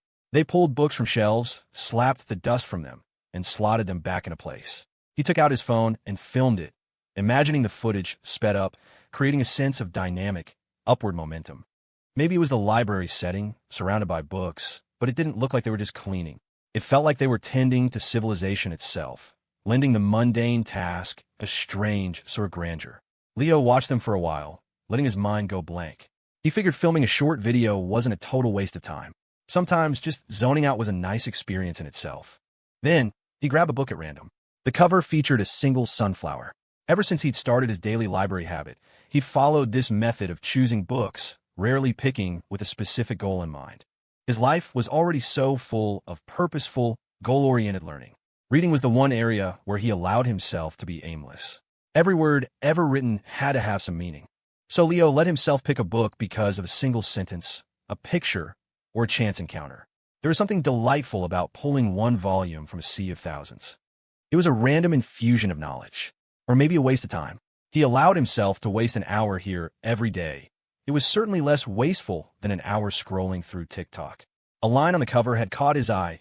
There are few beautiful things in this world. 1,000 sentences about autumn cannot compare to the chirp of a single cricket in the mountains. The sentence set the tone for the book. A Year on the Ridge. It was about a young man named Ethan Winters who rented a house deep in the mountains and renovated it to his liking. It was less a story and more a collection of prose, like a diary. The writing was casual and easy, a chronicle of daily life. Reading it felt like sipping sweet tea on a porch, a simple, smoky blend, maybe the cheap kind, but if you sipped it slowly, you could taste the flavor. He wrote about the minutiae of his mountain life with a delightful, lyrical quality. Chopping wood, feeding chickens, fixing the road, painting. He made it sound so poetic that you almost forgot chicken shit stinks, that it gets brutally cold in the mountains in winter, that your hands get chapped and raw. You forgot that picking up a package means a 15-minute hike, that you have to haul your own firewood, and that for 8 years, the silence of the night is long and absolute. The hardships were there, hiding just behind the breezy prose, not very well hidden at all. Napping, warming by the fire, painting, sunbathing. That was his life.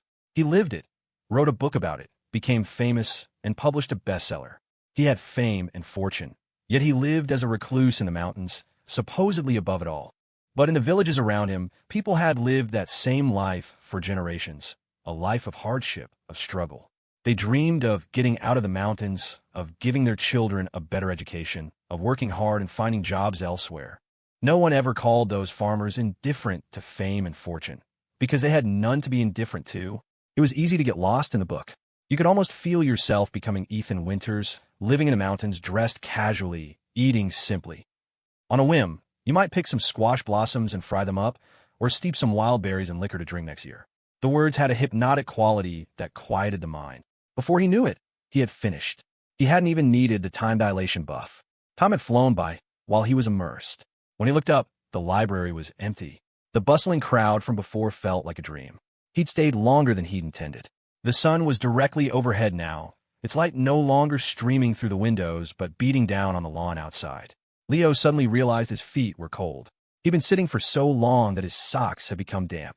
In just a couple of hours, he had experienced someone else's 8 years. That was the magic of writing. It could record time, preserve civilization, and let you feel it all firsthand. His mind felt much calmer.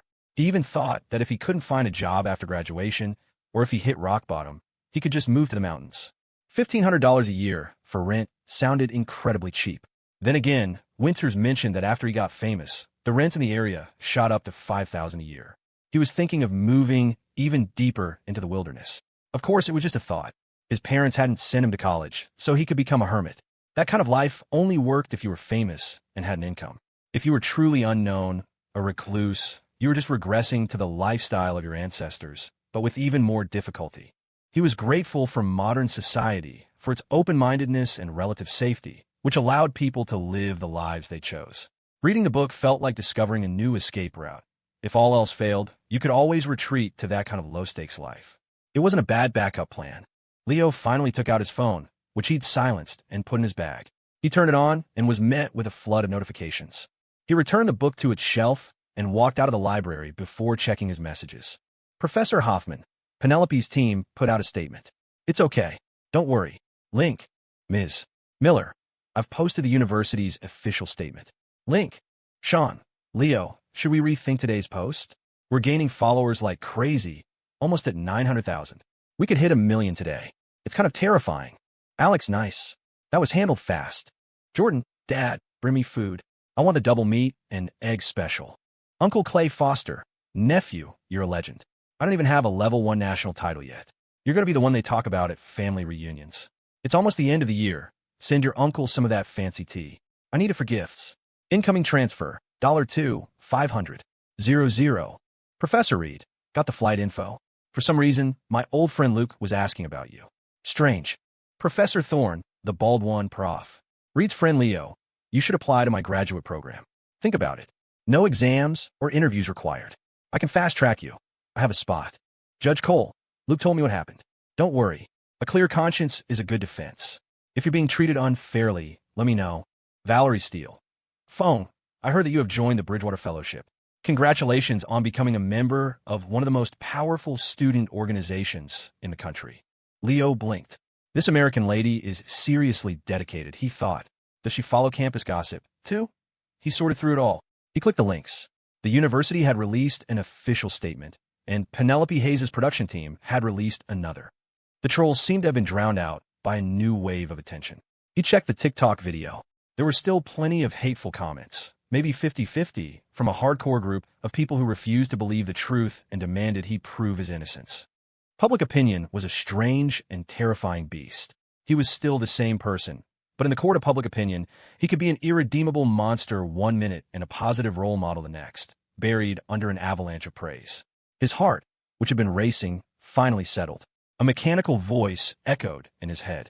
Host is engaged in deep, immersive reading, appreciating the charm of the written word while forming independent thoughts.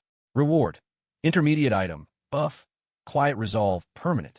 As long as the host maintains a calm and steady state of mind and focuses on his goals, he will accumulate strength and achieve great things.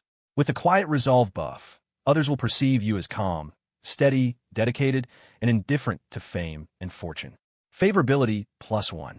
Outside the library, the sun was bright and warm, shining down on the resilient green grass of the lawn. As the young man walked out, a breeze caught the end of his scarf, making it flutter. He carried himself with a new kind of composure, pure as a lotus, steady as a pine, but most of all like bamboo, principled and centered, able to bend with the wind, but always standing firm. In that moment, Leo's aura was elevated. It was a gift from the system, but also a product of his own growth. He hadn't panicked, hadn't flown into a rage, hadn't despaired. He had faced the problem and solved it. He went through his messages, replying to each one. He thanked Professor Hoffman and Ms. Miller. Then he sent a message to Penelope Hayes and the producer, apologizing for the trouble. Producer Ken Collins, no problem. We should be thanking you. You got us a ton of free publicity. We were trending in the top 5 on Twitter. Do you know how much that would have cost to buy? You saved us a fortune. Penelope says if the ratings are good, she'll give you a bonus, but that's not set in stone yet. Leo didn't dwell on the bonus. A verbal promise didn't mean much. Still, he was incredibly grateful to Penelope and her team. In a situation like this, they hadn't distanced themselves. They'd stepped up to defend him. That wasn't easy. The show was a massive investment, the kind of money Leo couldn't even fathom. It would have been perfectly understandable for them to play it safe. The fact that they stood by him was a testament to their integrity. Ms. Miller didn't have time to reply to Leo. She was getting an earful from her aunt, President Grant. I know you're eager to protect your students, but next time, you need to talk to me first. There are procedures we have to follow. This time it didn't cause a major incident, so I won't issue a formal reprimand. But that said, if the university's application for a higher national ranking is successful, you'll all receive a bonus and salaries will be adjusted. If we get the upgrade, there will be more benefits and positions available. So work hard and don't cause any more trouble. Otherwise, I won't have any justification to promote you. A scolding followed by a carrot. Ms. Miller stuck her tongue out. Seeing Leo's thank you message, she thought, at least the kid has some conscience. She could take the lecture. Ever since the divorce, she felt like her ability to handle pressure had grown immensely. Leo's reply to Sean was the library video he'd just shot. The footage felt right. He sent a selfie to go with it. Him in front of the library, backpack on. Sean messaged back almost immediately.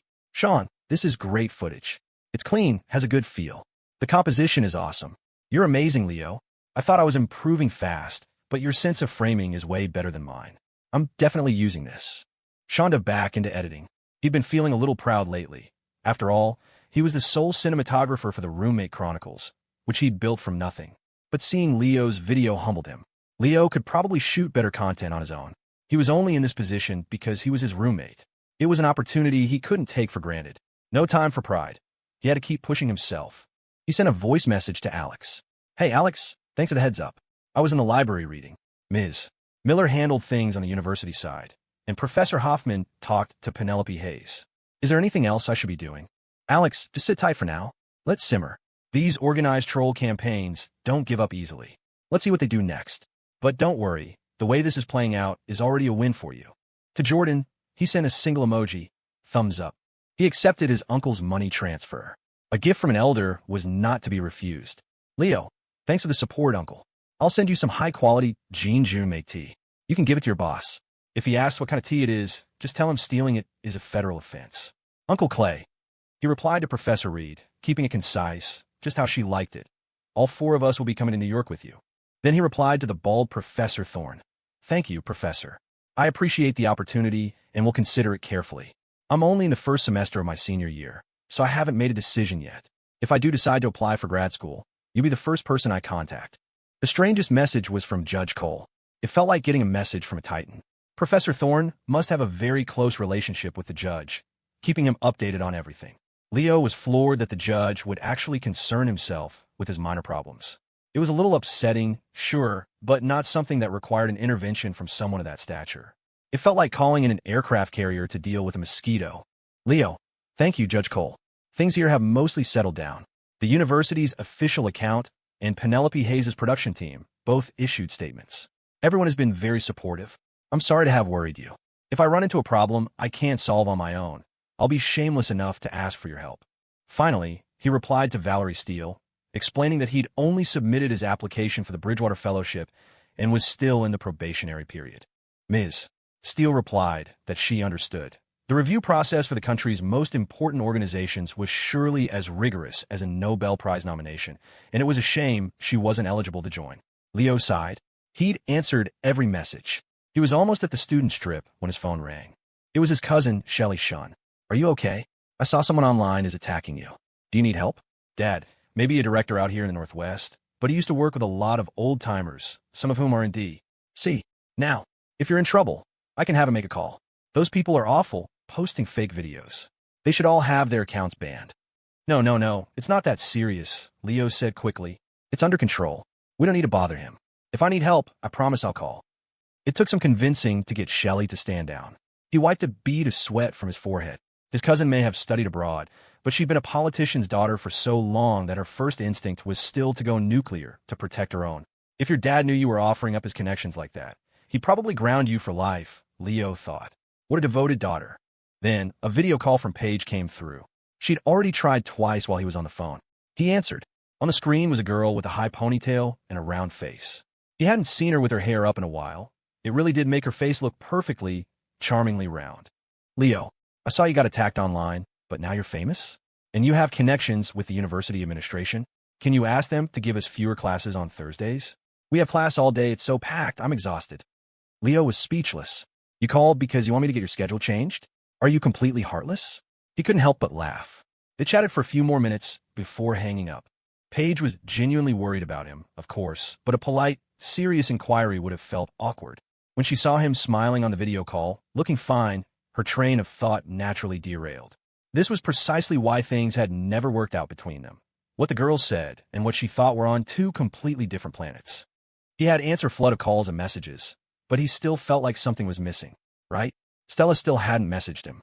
The morning's ambush had been so sudden he hadn't even had time to think about her. Normally, he'd text her while walking or send a picture of a cloud, regardless of whether she replied immediately. And she did the same for him. Sometimes she'd send a recording of herself speaking French with a strange accent, saying her tutor was making her teach her how to use Instagram, or she'd send a pretty photo to tease him. One of her just waking up, still in her pajamas. They did all the private, intimate things couples do. But today, there was only silence. Leo sent a message. What are you doing? For people in the throes of new love, 3 simple words. What are you doing? Can be enough to make them blush. If you've been there, you get it. You send a what's up? And they reply with a winky face. When Stella saw his message, she thought about the absurd thing she had just done in her dorm room. Her roommate, Tessa, had packed her bag and fled the moment she woke up, practically sprinting out the door. That left just Jessica and Stella. Stella had often found Jessica to be a bit short-sighted and opportunistic, only learning things that were immediately useful without any systematic plan. But there was no denying Jessica was a doer. She had incredible follow-through. If a professor gave her a task, she would complete it quickly and well. You got the sense that she was a highly effective person. If Stella were a manager, she'd love an employee like that. All of her professors certainly seemed to like Jessica, but she would never be friends with someone like Jessica. Or rather, Stella didn't have any truly close friends. Her friendships mirrored the ones her mother, Victoria, had. They would exchange expensive gifts on birthdays, but they never truly confided in each other. So Leo wasn't just her first boyfriend. He was, in a way, her first real friend. She'd never considered herself bad at handling relationships. She just had a simple, all-encompassing disdain for stupidity. She could find fault in almost anyone. But some people were stupid in a cute way, like Leo. If she had heard about a situation like this before, she would have dismissed it as pathetic and laughable. But now, she had pushed Jessica down. Jessica was in better shape than her, though not as tall. Stella knew that plenty of guys on campus talked about Jessica behind her back. The boys here were shyer, but they still paid extra attention to certain parts of the female anatomy, mostly breasts. They were still innocent enough not to be staring at asses, but looking at chests was almost an involuntary reflex. In that moment, Stella felt a pang of jealousy toward Jessica. It was immediately followed by a wave of disgust at her own stupidity. Her actions had been humiliating to Jessica. Watching her, eyes closed, body trembling slightly, Stella had to admit that Jessica was beautiful. But her disdain for foolishness was stronger. Why don't you have any self-respect?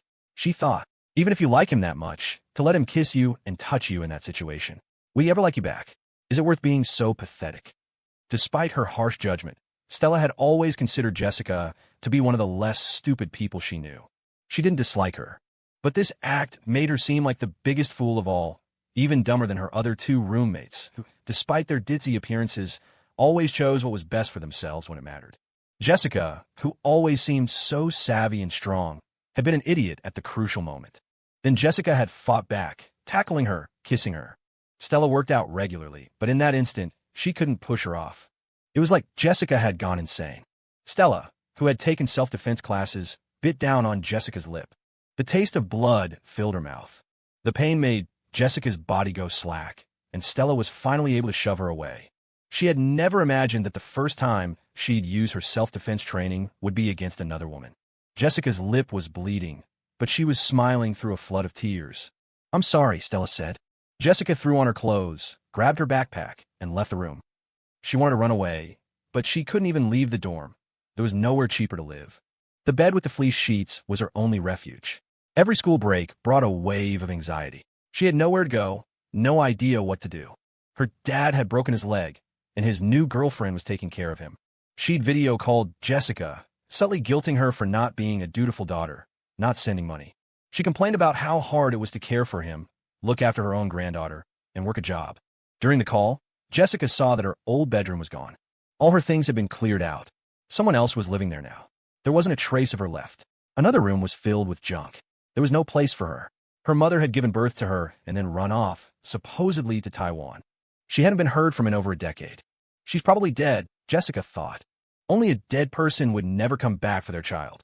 Surely, even if her life wasn't great, she would have come to see her just once. What kind of mother doesn't love her child? Her father had taken all his resentment for her mother out on her, as if his entire life had been ruined by one woman. In the prime of his life, he refused to work, spending his days drinking, gambling, cursing, and conning relatives. He was a deadbeat. She walked out of the dorm, tears blurring her vision. She had nowhere to go. Her most vulnerable moment had been witnessed by Leo. He hadn't said much, hadn't tried to comfort her, just quietly helped. He didn't like her. He was just a genuinely good guy with a strong moral compass who would step in to help someone in trouble. But Jessica, who had started working and dealing with the world at a young age, earning a meager living with her delicate beauty, had encountered so much malice. Men who were loving fathers to their own children would grope a girl their daughter's age in a restaurant, whispering vile things, asking her how much for a night. When you live in hell, you only meet demons. She'd met a well-dressed man who offered her thousands of dollars, claimed to love her, and said he would rent an apartment for her, his eyes devouring her youthful body. And then there was Leo. He barely even looked at her, afraid she would get attached. He He was always in a bit of a hurry when they passed each other. He was so clean, so happy, so completely devoted to the girl he loved. His voice was warm. His smile was beautiful. He could even be playful. He was so good. He deserved a girl who was just as good. Stella had called her stupid. She wasn't just stupid. She was wicked and greedy. She was envious. She envied Stella for having a complete family, for her wealth, for her clear sense of purpose. She envied how clean Stella was, how her world was filled with nothing but beauty. Jessica had seen too much ugliness. She was like a weed in a gutter, nourished by malice, growing on resentment, fighting to survive. She envied the trees in the park, basking in the sun, growing strong, tended to with care. She envied their proud beauty, envied how they could stand tall next to other beautiful, straight trees. Her wish wasn't even to become a tree in the park. She just wished, if she'd had a choice, that her roots hadn't been cast into a dark sewer. She just wanted to be by the side of the road, like any other blade of grass, able to feel the sun. She loved her like a tree, free and reaching for the sky, as if the sun itself favored her. She loved him. He was like a ray of light that had accidentally shone into the sewer, and she, the weed, had greedily stretched toward it, desperate to grow, to feel the sun just a little longer. Jessica walked on, the wind drying her tears. They would well up, and the wind would dry them again. When she was done crying, she stopped. It was what it was. This was life. She found a quiet corner, wiped her face, and even dabbed some concealer under her eyes to hide the redness. The girl in her compact mirror was beautiful, with a fragile, pitiable look. She hated it. It invited predators. She preferred to act bitchy and indifferent. It was a better defense. Makeup reapplied. Smile. She went to the cafeteria to eat. The university was a good place. The food was cheap, but the dining hall was nice, with huge floor-to-ceiling windows that let in the sun and offered a great view. For just a few dollars, you could eat well. It wasn't shameful. She got her food and found a sunny spot by the window. She sat down, pulled out her phone, and started to eat. In that moment, she was just like any other student. But when her spoon touched her lip, a sharp pain shot through it. Damn, it's really broken. That hurts. She had to eat carefully to avoid touching it. She normally ate quickly, but as she scrolled through her phone, she saw that the many university group chats she was in, usually dead, were buzzing with activity. Everyone was talking about an official announcement from the school. They were all fired up, cheering for Northwood. Jessica read the announcement and was shocked to see it was about Leo. Someone had posted a malicious video demanding his expulsion. A wave of anger, more intense than any she'd felt when people had slandered her, washed over her. She had been planning to ignore Stella from now on, but in that moment, without a second's hesitation, she forwarded the news to her. She knew Stella was so detached from campus drama that she probably had no idea what was happening. Jessica herself could only fume impotently, but Stella, for all her coldness, seemed to be able to handle anything with effortless ease. It wasn't just Stella's external advantages that she envied. It was the calm, confident, and capable person she had been raised to be. Stella had showered and was planning to go back to studying. She didn't want her rhythm to be disrupted, though it already was. She would just have to restore it. But then she received Jessica's message and saw the university's announcement. Stella didn't follow entertainment news. She didn't care about celebrities. To her, being famous was just a job, a high-exposure, hyper-competitive profession with a high-earning upper echelon. There was a theory that whichever industry had the most beautiful women was the most profitable, that beautiful women were an economic weather vane. But it also meant that industry was on the verge of decline because it had reached its peak. When Leo mentioned he'd taken a role as an extra, she treated it as him just having fun. He had told her about his roommate Sean, whose family wasn't well off, and how one of their videos had accidentally gone viral. Sean wanted to pursue it, and Leo figured it wouldn't hurt to help out. Slowly, they gained followers and a small income. Stella found the idea of running a TikTok account more interesting than acting, though she had reservations about the ownership structure. But Leo seemed to be handling it well. His people skills were better than hers. He got along great with his roommates. Of course, if it were her, she wouldn't have handled it that way. She believed human nature rarely stood up to scrutiny, but she wasn't one to meddle in other people's lives or try to change them. So she was just slowly getting to know Leo and letting him get to know her. And now, after what had happened, Jessica had been the first to message her. The same Jessica who had just declared them even. So tough on the outside, Stella thought, but so soft on the inside. Stella investigated the source of the rumor. It had come from nowhere. Her thought process was direct. Who benefits? Even without any inside knowledge, she immediately landed on Cade's social media account. She scrolled through his feed. It was all meticulously edited photos and slickly produced GIFs from various events, perfectly crafted to fit the sunny, handsome boy-next-door persona that young girls loved. He looked like he'd stepped out of a comic book. His face was always made up, even in his casual photos. Stella reflexively rubbed her own face. She hated putting that stuff on. She couldn't imagine Leo with a face full of foundation. She watched the video. The person in it had a similar style of dress, but it clearly wasn't the same person. The aura was all wrong. It was only from the university's announcement that she learned Leo had earned a level 1 national title. He was often a little shy, not one to brag about his accomplishments. Like the time he had dinner with a retired, high-ranking federal judge and didn't mention it until she asked. Sometimes Stella felt like she learned more about him from his roommate's TikToks. Like any girl in a relationship, she followed his social media accounts and privately checked his updates. But right now, she wasn't looking at Cade's account because she had a secret crush. She frowned, studying his 3 most recent posts. The posts were about his show wrapping up. Did he really need to promote it this hard? He was just a minor character in a show that hadn't even aired yet. Director Shaw's reputation had been tanking for years.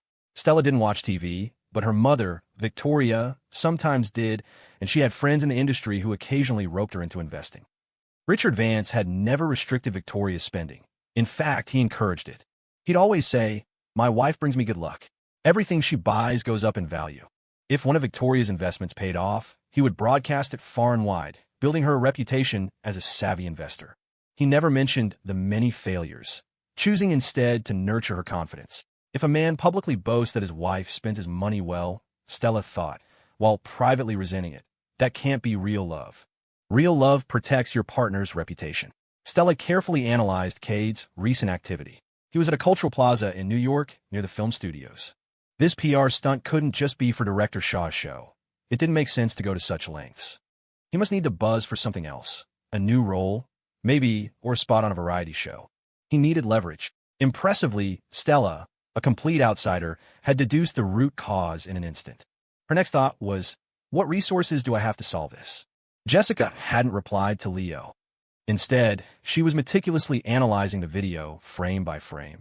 The whole smear campaign started with a side-by-side comparison that someone had created, a neat little chart that was then presented as undeniable proof. It was like a bullshit report for a clueless boss, full of fabricated data that looked official but meant nothing. No one questions the data if the conclusion is what they want to see. Jessica's desire to make money was strong.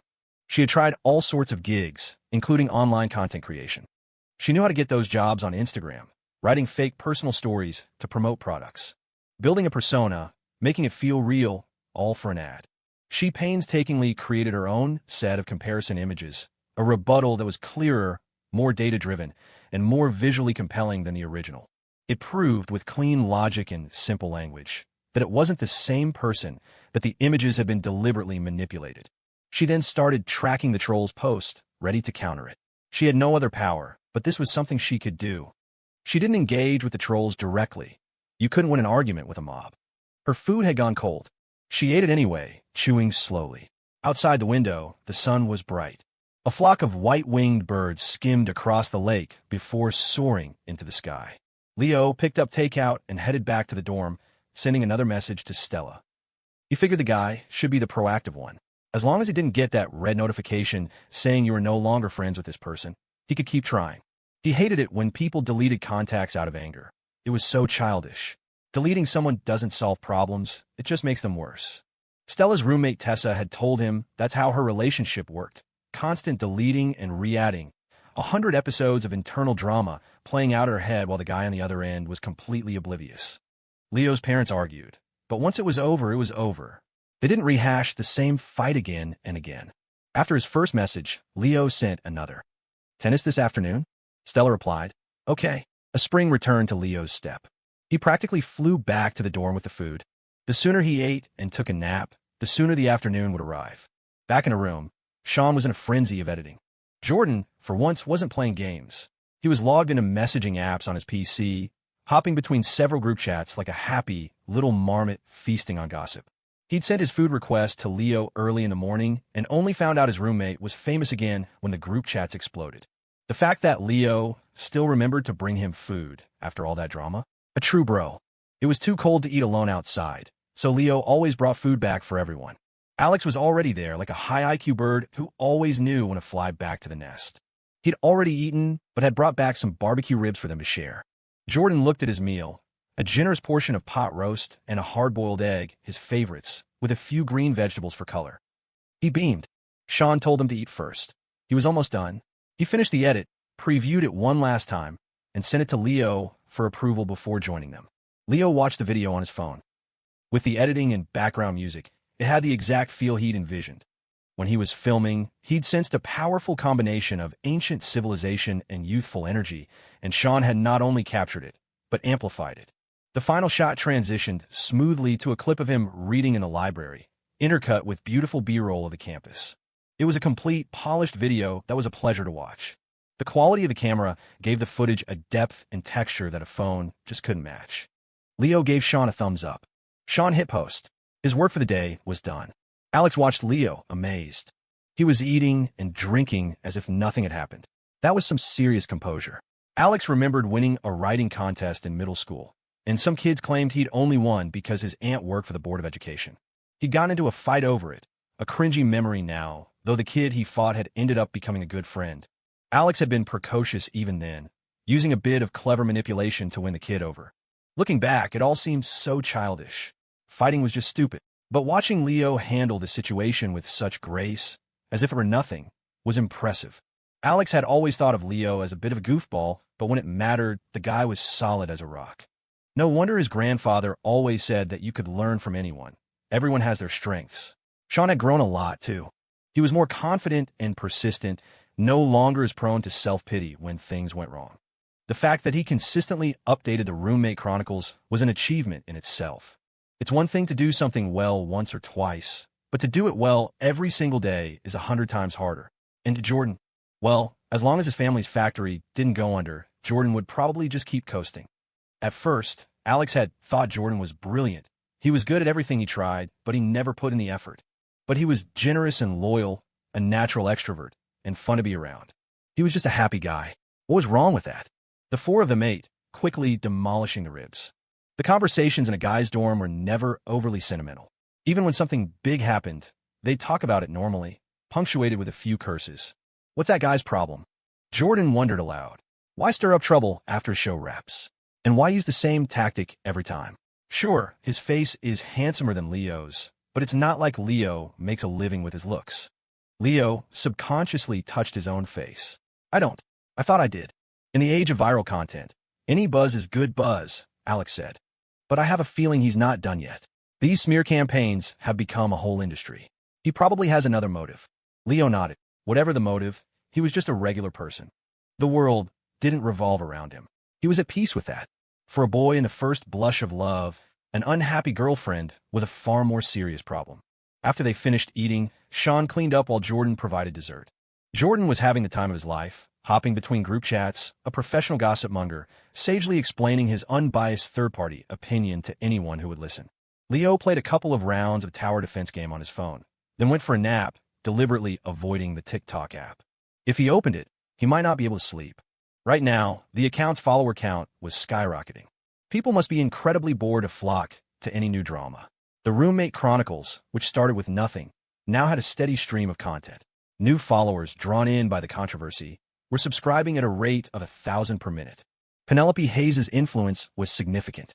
She was an old-school director, but every one of her films had made an impact. Her classics had a solid, older fan base, which meant Leo's new followers were surprisingly mature. The university's official accounts were also getting a lot of attention from parents and students. The college kids were especially active. Someone had even edited all the campus scenes from the Roommate Chronicles into a montage set to music, creating a fantastic promotional video for the school. President Grant, having just left her meeting, found herself the beneficiary of a viral windfall. Her university was suddenly trending. Number 3 most beautiful campus in the nation. She had always used that as a marketing point. It's how she'd lured that old professor to come teach here, but it had never gained any real traction. And now, out of nowhere, it was happening. President Grant opened TikTok. Well, I'll be, she thought. Shouldn't the university be giving these kids some funding to encourage this? This was better than any official promotional video they could have made. Way more interesting than some dry recruitment brochure. And the video that had just been posted was all about their library. The clean, organized space, the sparkling lake outside the window, the campus woods, the well-arranged academic buildings. It wasn't just promoting the library, it was showcasing the entire campus. The lawns, the track, the cafeterias, the student strip, the study halls, the tennis courts. President Grant was smiling so wide she could barely contain it. These kids, she thought, they're too well-behaved. They don't even know to ask for a budget. A colleague's university had spent $30,000 on a new promotional video that turned out ugly, then another $100,000 on promotion. It had made zero splash. Everyone was scrambling for better rankings, focusing on teaching quality, influence, everything. President Grant decided she would call a meeting as soon as she got back to campus. This kind of positive promotion had to be supported. Leo woke up from his nap, got ready, and headed to the tennis courts. We got there. Stella was already there, looking like she'd been practicing against the wall for a while. She stopped when she saw him and walked over. Seeing her, Leo felt a familiar jolt of joy. He loved how she carried herself, as sharp and beautiful as a young poplar tree. But as she got closer, he noticed her lips were slightly red and swollen. On the court, the rhythmic thwack of the tennis ball echoed through the air. Leo and Stella were evenly matched. Or rather, Stella was going easy on him, sending him perfect, easy-to-return shots. The rally was a good workout, engaging every muscle without the breathless exhaustion of running. It was also great for venting frustration. With every swing of the racket, it felt like he was batting away the gloom, piece by piece. Leo had rarely seen Stella hurt.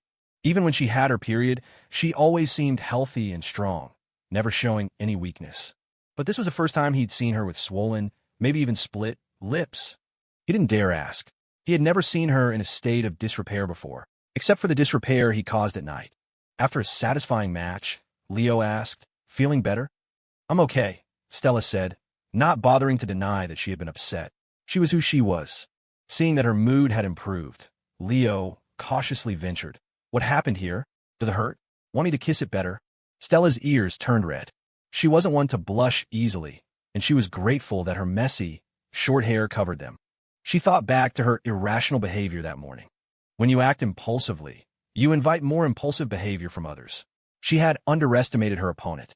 "I bumped it," she said, feigning nonchalance. "It's fine. Doesn't hurt that much. Do you want to come to the studio with me for a bit?" Leo asked, trying to sound earnest. "We're going to New York soon, and I need to paint a few more pieces to take with me. Otherwise, Dr. Croft will kill me for slacking off." It was just an excuse to invite her to the studio. Stella thought about the last time they were in the studio. They had stopped just short of the final step, but they had come close. She looked at the boy in front of her, his face so innocent, so full of righteous sincerity, as if he didn't have a single impure thought in his head. As if she were the only one with a dirty mind. "I can teach you how to paint," Leo offered, with the same tone someone might use to say, "I have a talking cat. Want to come see?" Stella nodded. In her current state, her mind was a jumble. She couldn't focus on studying anyway, so there was no point in forcing it. The tennis match had helped. She had mostly calmed down. Her personality was generally resilient. Except for the occasional turmoil caused by her mother, she rarely let other people get to her. If someone made her unhappy, she would solve the problem by getting rid of the person who made her unhappy. Like the boy who had harassed her in high school. He ended up transferring. With this incident, she had asked herself, "What do I do with this anger? Could she break up with him over it?" No, it was her first relationship, and she was completely smitten. It would be foolish to punish herself for someone else's mistake, but letting it fester was equally foolish. She wanted to handle it with grace, but she was discovering that while most things could be handled logically, emotions were a different beast. Seeing Leo walk onto the tennis court, they had only been apart for a morning, but it felt like much longer. She felt that initial distance return, a hint of unfamiliarity and politeness. It was a stark contrast to the passionate, entangled intimacy they had shared before. On the way to the studio, they walked side by side without even holding hands. The art building was being cleaned today, another mouse extermination effort, apparently. They walked past the cleaning crew without a glance, like two well-behaved, innocent students. The studio itself had been tidied up. Nothing was moved, but the floor had been mopped, the tables dusted, and the windows open to air the place out. Leo vaguely remembered getting a notice about it, but had forgotten. He felt a pang of guilt, hoping they hadn't left the place a mess last time. All they had done was paint. The room was enclosed by a curved wall of glass, made up of old, mullioned panes. Now clean, the studio smelled fresh, with the lingering scent of pine from the oil paints. The afternoon sun cast a soft, beautiful glow, turning the windows into a shifting work of art. Leo closed the windows, drew the curtains, and turned on the heat. Two very polite young people had walked into a studio, closed the door, shut the windows, pulled the curtains, and turned on the heat. They hadn't turned on the lights yet. The only illumination came from the faint green glow of the emergency exit arrow on the floor. Stella sat on the sofa. In one swift movement, Leo was on his knees in front of her. His hands slipped inside her shirt, pressing firmly against her heart. "I was wrong," he said earnestly. "Punish me, please. Just don't ignore me." Stella was speechless. Who could stay mad at an apology like that? He had her heart in his hands, with such damnable skill. The bully becomes the bully. Leo's fingers were long, his hands a full size larger than hers, enveloping her completely. There was a slight roughness to his touch, not like a girl's soft hands. This was too passive. Stella instinctively bit her lip and hissed in pain. She pulled the silk scarf from her bag and tied it around Leo's eyes. As she did, his hands never left her. Your punishment is to learn in the dark. Being blindfolded didn't make him any less adept. In fact, it seemed to heighten his other senses. He kissed her gently, his touch light and exploring. Blindfolded, he couldn't see her vulnerability, only feel the tremors that ran through her body, the way she hardened and yielded under his hands.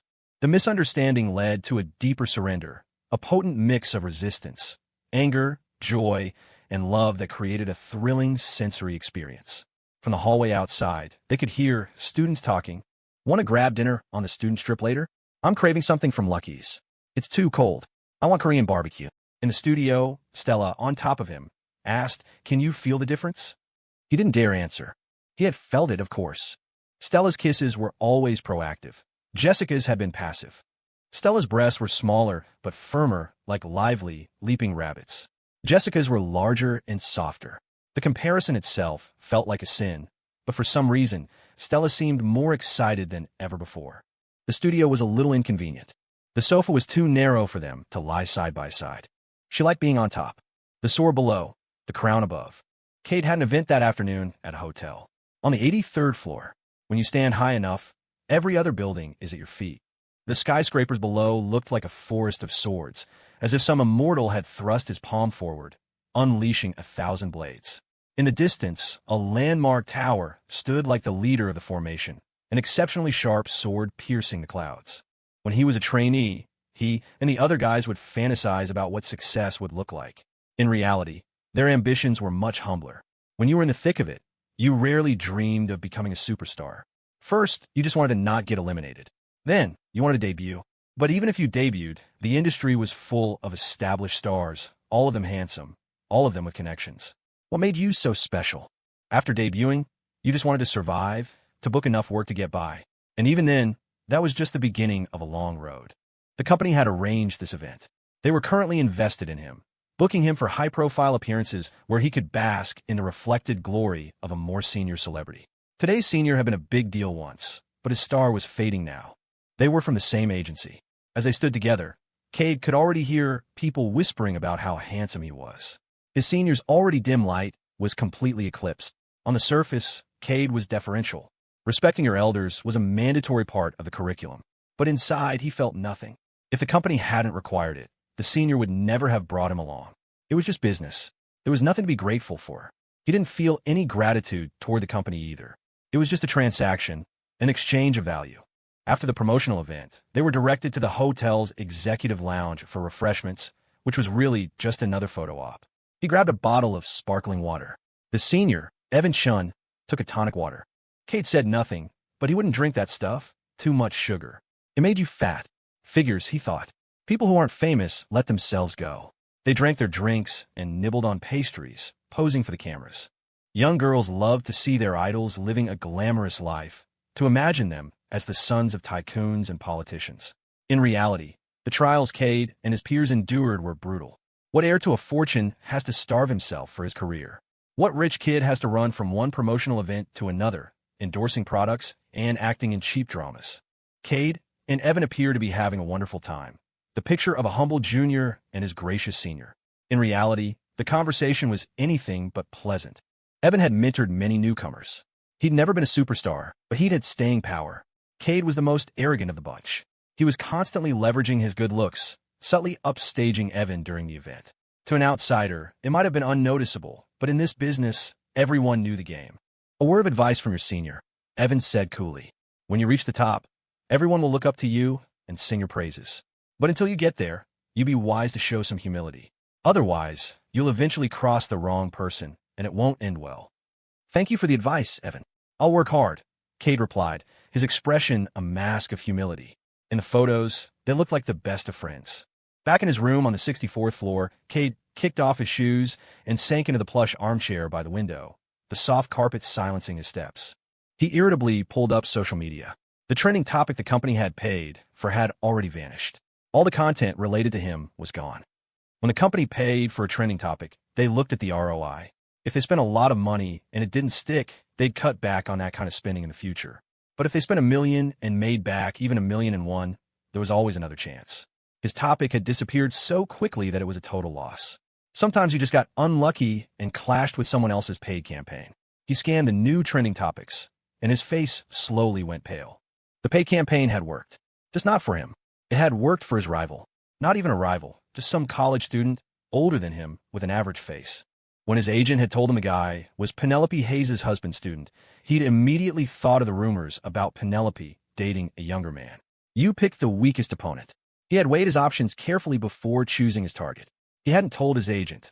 She managed other people besides him, though he got the most resources.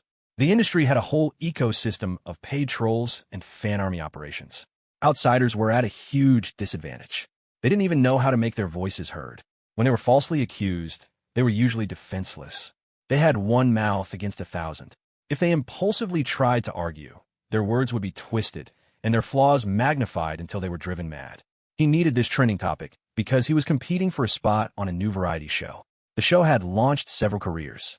Stars went in as nobodies and came out as B-listers. One hit drama later, and they were on the A-list. Cade wanted that trajectory. He had studied the careers of the show's previous stars. In his opinion, he was more talented than any of them. He desperately wanted this chance, but the competition was fierce. His agent had promised to pull out all the stops, and the company was backing him. But she had failed to land him his last desired role. He didn't have much faith this time. He had to rely on himself. If he missed this chance, and one of his peers got it, and blew up, he would die of regret. By the same token, if that team master role in Penelope's show became a hit, he'd die of regret then, too. It was his opportunity first. The feeling of being left behind was agonizing. So he had to fight. He had to claw his way up. Anyone who said they got famous by being a humble, zen-like artist was full of it. They were probably on their knees in some producer's office. Cade refused to give up. He meticulously watched the guy's TikToks, starting from the very first video. The account had 990,000 followers, about to hit 1 million. He didn't even have that many. A lot of celebrities had weak TikTok followings. You could say it was because they were above it, or you could say the platform's audience was different. TikTok was like a public vote for a new kind of star. As Cade watched the Roommate Chronicles, he got a call from his agent, Heather, who immediately started chewing him out. Your fan base isn't big enough yet. Don't do anything too extreme. You'll alienate everyone. I'm fighting for you to get this spot. Your chances are good. If it comes down to it, I'll find a way to get Sheen like your buddy Sheen to bring you on. She was even willing to use the company's biggest star to get him a spot, to bring him on as a +1. But that felt like a humiliation. If their number one guy was there, Cade wouldn't get any screen time. It would all be about him. And if there was any conflict, he would lose. It wasn't an opportunity. It was a handout. He'd be a nobody. And a wasted chance like that was hard to come by. He obediently placated his agent, then went back to watching the TikToks. As trainees, they had to take a class on how to manage their public accounts, what to post, what not to post. One wrong move, and your career was over. The internet has a long memory. Plenty of big stars have been taken down by something they casually posted. At first, Cade just saw an average-looking guy. But as he watched, the guy seemed to get handsomer. Maybe the cinematography was improving, or maybe he was just dressing better. It didn't look like he'd had plastic surgery. A beauty filter could do that, sure. But Cade was watching carefully in chronological order, and he started to notice a problem. In the early videos, the roommate's clothes were generic, cheap-looking. But as the videos went on, his wardrobe got more and more expensive. And his watch. At first, it was a Casio, maybe a few $100. Then one day, it was a two-tone Rolex. A few videos later, the Rolex was gone, replaced by a limited edition Patek Philippe Nautilus. Cade could buy a Rolex if he wanted, but it was too tacky. It didn't fit his image. But a Patek Philippe, he loved them, and Audemars Piguet, too. But they were incredibly expensive. The accessories were one thing, but the clothes were getting pricier too. Sure, they wore luxury brands for events, but wearing them every day was another story. The competition between trainees was brutal, and it manifested in everything from clothes to where you stood in a lineup. If you weren't popular, you were just trash in the corner. No camera time, no fans, no applause. He was a debuted celebrity who had booked plenty of gigs, and even he couldn't afford to casually switch out luxury clothes and watches. He definitely couldn't afford a Nautilus. Even if he could, you couldn't just buy one. You needed to purchase history, to have spent hundreds of thousands, maybe even millions just to be offered one. Unless it was secondhand, but that one didn't look used. Cade felt that the roommate's early style was normal, but the later stuff was not. And he was just a student. Where was he getting the money? Don't tell him he was a rich kid. No real rich kid would start out that humbly. Cade knew he couldn't have. So, Cade's heart began to race. Eliminating all the impossibilities, there was only one explanation left. The roommate was being kept. The kid was clearly a kept man. Where else would he get that kind of money? Cade shot up from the sofa, electrified. Leo shot up from the sofa, holding the trembling person in his arms. He had been searching so hard for a weakness, and now he had found it. Cade's whole body trembled with excitement. It was like playing one of those find-the-difference games and finally spotting the last one. He had found the winning card. The question was how to play it for maximum impact. This time, Cade didn't act rashly. His fan base wasn't big enough yet. He didn't have that kind of influence. A-list stars could say one word, and a legion of fans would mindlessly swarm and destroy their target. Fans were a weapon, but if you didn't wield it carefully, it could turn on you. Cade had never gone to a normal university. His college had been the trainee program. At a time when his worldview should have been stabilizing, he had chosen a brutal, competitive shortcut. He felt his fans were a bit weak. They had made some noise, but it had died down quickly. If he wanted to do this right, he decided he had to talk to his agent. He called Heather, telling her the hotel was nice, thanking her for her care, and asking if she wanted to grab a meal. Heather was busy, but she had to eat. She was touched by the invitation. She didn't expect gratitude from her artists, just not causing trouble was enough. A thoughtful artist made her job easier. Cade was young, but he was usually steady and hardworking. So Heather went. Building a good relationship with her artists was an important part of her job. It was no use spending a fortune to make someone famous only to have them sign with someone else. And having a meal with Cade was a pleasant enough affair. The kid was just so damn beautiful. Heather had seen countless handsome people in the industry, and Cade was near the top. That was why she was willing to invest so much in him, why she had recommended him so strongly to the company. A kid like that, as long as he didn't self-destruct, was destined for stardom. Heather was busy, so they met for afternoon tea in the executive lounge. It was convenient, quiet, and private, and didn't cost extra. She knew what her artists earned.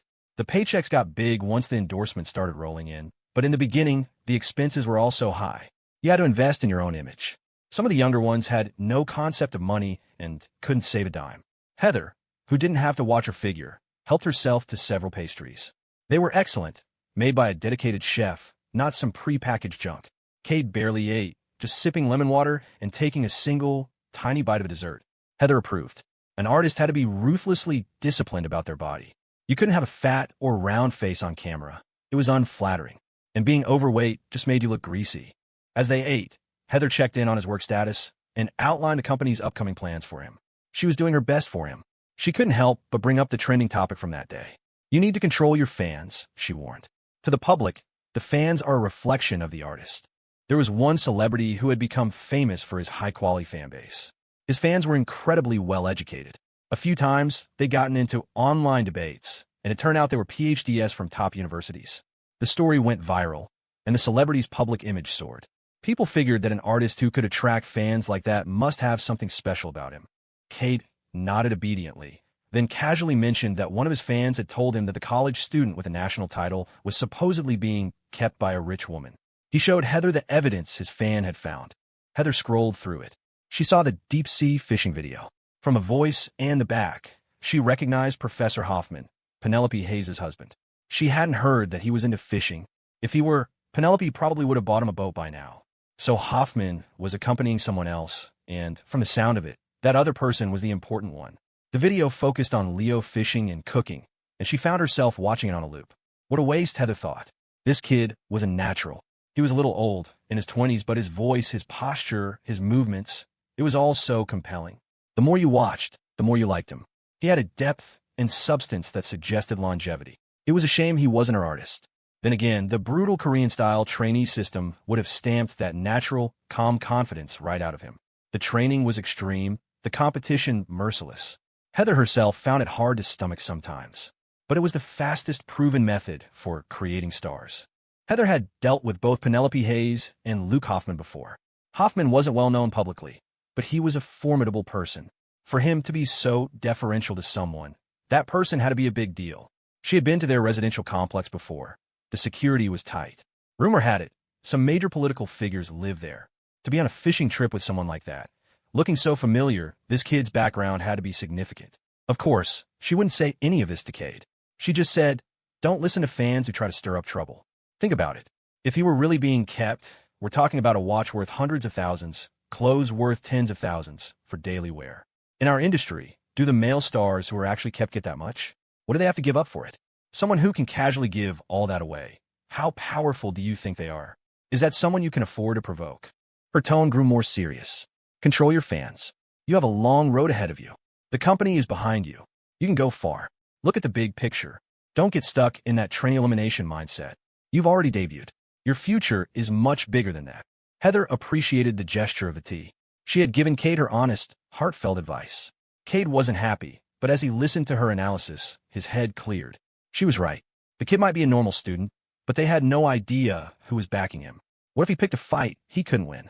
I understand, Heather. Thank you. I'll do my best to rein in my fans, but they're young and impulsive. They don't always listen to me. Fans are a double-edged sword. Just be careful what you say. The list for the variety show has been submitted. It's pretty much a done deal. Just perform well. The company has high hopes for you. Back in his hotel room, Cade was still agitated. He was young, handsome, with a sunny smile. But the constant dieting, the lack of fat and meat, left him perpetually on edge. An empty stomach makes for an uneasy mind. It's primal. He had listened to Heather, but now alone, scrolling through social media, he was restless. It was like watching someone bathe in light when you know their dark secret. You don't want to see them shine so brightly. But Heather was right. What if he was messing with someone he couldn't afford to? He shouldn't touch it. Not now. Maybe he should wait until the guy climbed higher, then pull the rug out from under him. Cade forced himself to stand down. He drank a large glass of water. Leo drank a large glass of water. The studio had a water cooler. The battlefield had been cleaned. Stella sat an easel by the window, her legs pressed neatly together, painting. Leo had told her to just paint whatever she wanted. He, in turn, was painting her. He found painting people came naturally now, as if he had a buff. It reminded him of how Dr. Croft had first painted him. Dr. Croft had taught him this technique, this perspective. Leo was only now realizing how difficult it was. The muscle tension in a person's back is different depending on whether they are sitting and painting, sitting and reading, or just sitting. No wonder anatomy was a prerequisite for figure drawing. He hadn't studied anatomy, but he had explored her body with his eyes closed, and that gave him a different, more intimate understanding of her muscle lines. He felt a little guilty. Without the 25-minute stamina buff, the recent encounter had been a bit too intense, and he hadn't lasted very long. He hoped Stella didn't think he was losing his touch. A quick, furious storm. It was a different kind of pleasure. In truth, Stella's legs were still a little weak. Their encounters were always a little unorthodox, leaving her body humming with a pleasant ache. She was glad it hadn't been too long this time, otherwise, especially hearing the voices in the hallway. She knew Leo had locked the door, but the sound of other people nearby made it 100 times more thrilling. She had taken basic art classes. She didn't particularly like it. It required you to sit still for too long, and she found it too emotional. Her art was passionless. If the assignment was to draw the floor, other students would experiment with colors and patterns, while she would take out a ruler and meticulously draw a grid. She got good grades. Her work was clean and precise, but she knew she had no love for it. It was just an assignment to be completed. But now Leo had told her to just play with color, any color she liked, without any goal in mind. Expressing emotion through color was its own form of painting. So she began to mix paints, and slowly, she found a little joy in it. Different combinations produced different effects, some stunning, some ugly. She used more of the ones she liked, less of the ones she didn't.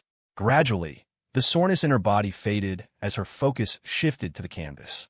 Like a child discovering painting for the first time, she found a new world opening up to her. And Leo painted her, lost in her world of color. She was beautiful in that moment. Her usual cool, composed demeanor was melting away, revealing a radiant beauty. It was the beauty of a tiny mole on flawless white skin. But her eyes were full of a childlike curiosity and joy, a sense of exploration. He had gone from revering her, to approaching her, to profaning and ravishing her. It was the arc of a boy's transformation. She was like an ice flower on a mountaintop, and as she bloomed and melted, he found that she was, in fact, a flower, just one that had been encased in layers of ice and placed on a pedestal. And in that moment, Leo thought that if he possessed such a flower, he too would want to wrap her in layers to protect her, to cherish her. They painted until it was dark outside. To transfer a loved one from reality to canvas wasn't just a literal act. It was transferring his idea of his loved one. The person in the painting was Stella, but not entirely. It was Stella filtered through Leo's own thoughts and soul. Stella looked at the painting and didn't recognize herself. The woman on the canvas was more alluring, more sensuous. It couldn't be her. She never held herself like that. She was always poised, her posture perfect. But the figure in the painting, while sitting upright, exuded a raw sensuality that made her own throat go dry. It felt as if, even though she was seated, her legs were raised. Yet the eyes in the painting were incredibly pure. She didn't think her own eyes were that beautiful or innocent. She had seen too many ugly things. Her father, Richard Vance, had not been a gentle educator. He doted on her, but he didn't spoil her.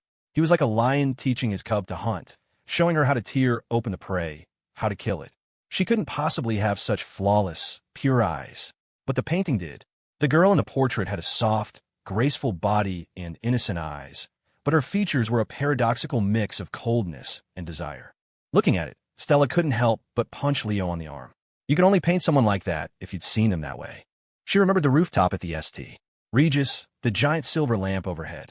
When he was drunk and clinging to her, she had seen her reflection in the metal, and she had looked just like that, a flower on the verge of blooming. Leo was used to taking hits now. He knew that even if he got beat up during the day, he could get his own back at the crucial moment. You punch my arm, I'll slap your ass. I still win.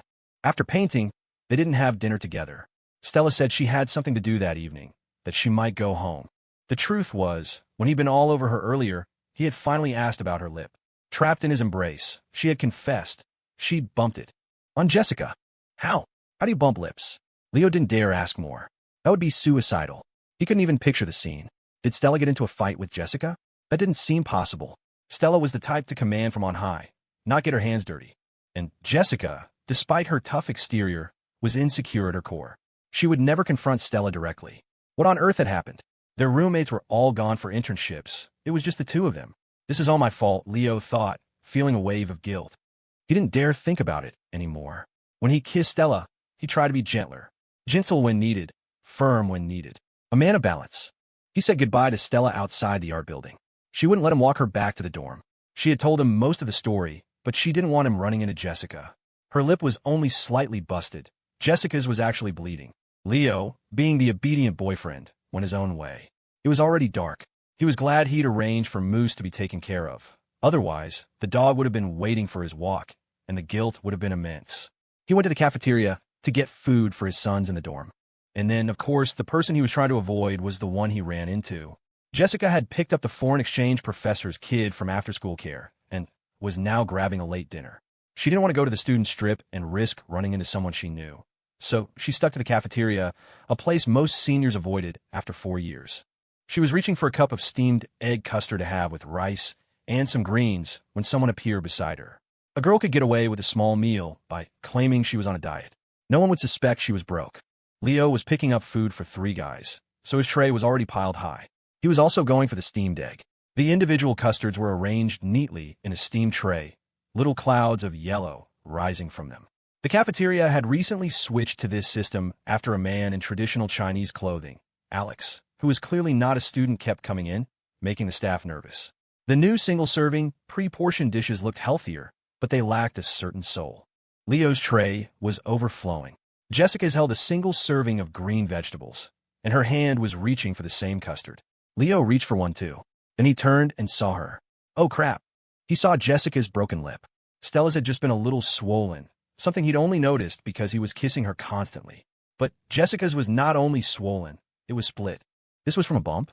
How do you bump lips with someone else's lips? For a moment, Leo's brain short-circuited. Jessica's brain exploded. A wave of heat rushed through her. She felt completely wrong-footed, not knowing what to do with her hands. On top of everything else, her back ached. When Leo had pushed her, she'd hit the flat surface of the door, which was fine. But when Stella had shoved her, she'd hit the metal bed frame, and a dull pain had been radiating from her spine ever since. It had been a tumultuous day, a physical and emotional ordeal. But seeing him again, he seemed so calm, exuding an aura of tranquility that was almost contagious. Jessica took a deep breath, which pulled at the bruise on her back. Seeing Leo's serene expression, she composed herself. Acting as if nothing had happened, she gave him a casual greeting. Leo had to admire her composure. The woman was unshakable. She would be a force to be reckoned with one day. It was Leo, the one at fault, who felt awkward and guilty. He let her go first. He saw her meager meal, custard, greens, and rice. As she was paying, he felt a pang of guilt and said from behind her, "Let me get that." Jessica waved him off without a word. He couldn't exactly start a scene over who paid. When it was his turn, the cashier told him the girl had already paid for his food. She shot him a disdainful look, said, "You're going to pay for her, but you just stood there. She's got more class than you." Jessica, wrapped in a large scarf, was already hurrying away. The blast of hot air from the entrance curtain made her hair and scarf fly out behind her, giving her an ethereal, otherworldly look. In reality, a winter coat was expensive, and so was a down jacket. Her oversized scarf was the cheapest way to stay warm and could be worn with anything, even a pilling sweater. She could have run into Stella back at the dorm, but the thought of eating in the same room as Leo was even more excruciating. Her composure was a fragile mask. She was afraid she would break and ask him about the online drama, making him look down on her even more. So she fled. Under the cashier's judgmental glare, Leo awkwardly collected his takeout boxes. By the time he got outside, the space under the streetlights was empty. Jessica was gone. He was fine with other people treating him to meals. Even Sean now, but being treated by Jessica. It left a bitter taste in his mouth. He knew she wasn't dieting. He'd seen her eat several giant sweet potatoes for dinner before. She ate so little because she had to. The feeling was hard to describe. Even at his poorest, he never had to worry about food. The whole situation was just awkward. When he had reached for the custard, and she had reached at the same time, she had looked at his hand with a blank expression. It was his right hand, the one he always used. In that moment, he wished he were the Venus de Milo, that his arm was a phantom limb. On the walk back to the dorm, the mechanical voice sounded in his head. Host has painted with genuine emotion, resulting in a rapid improvement in skill.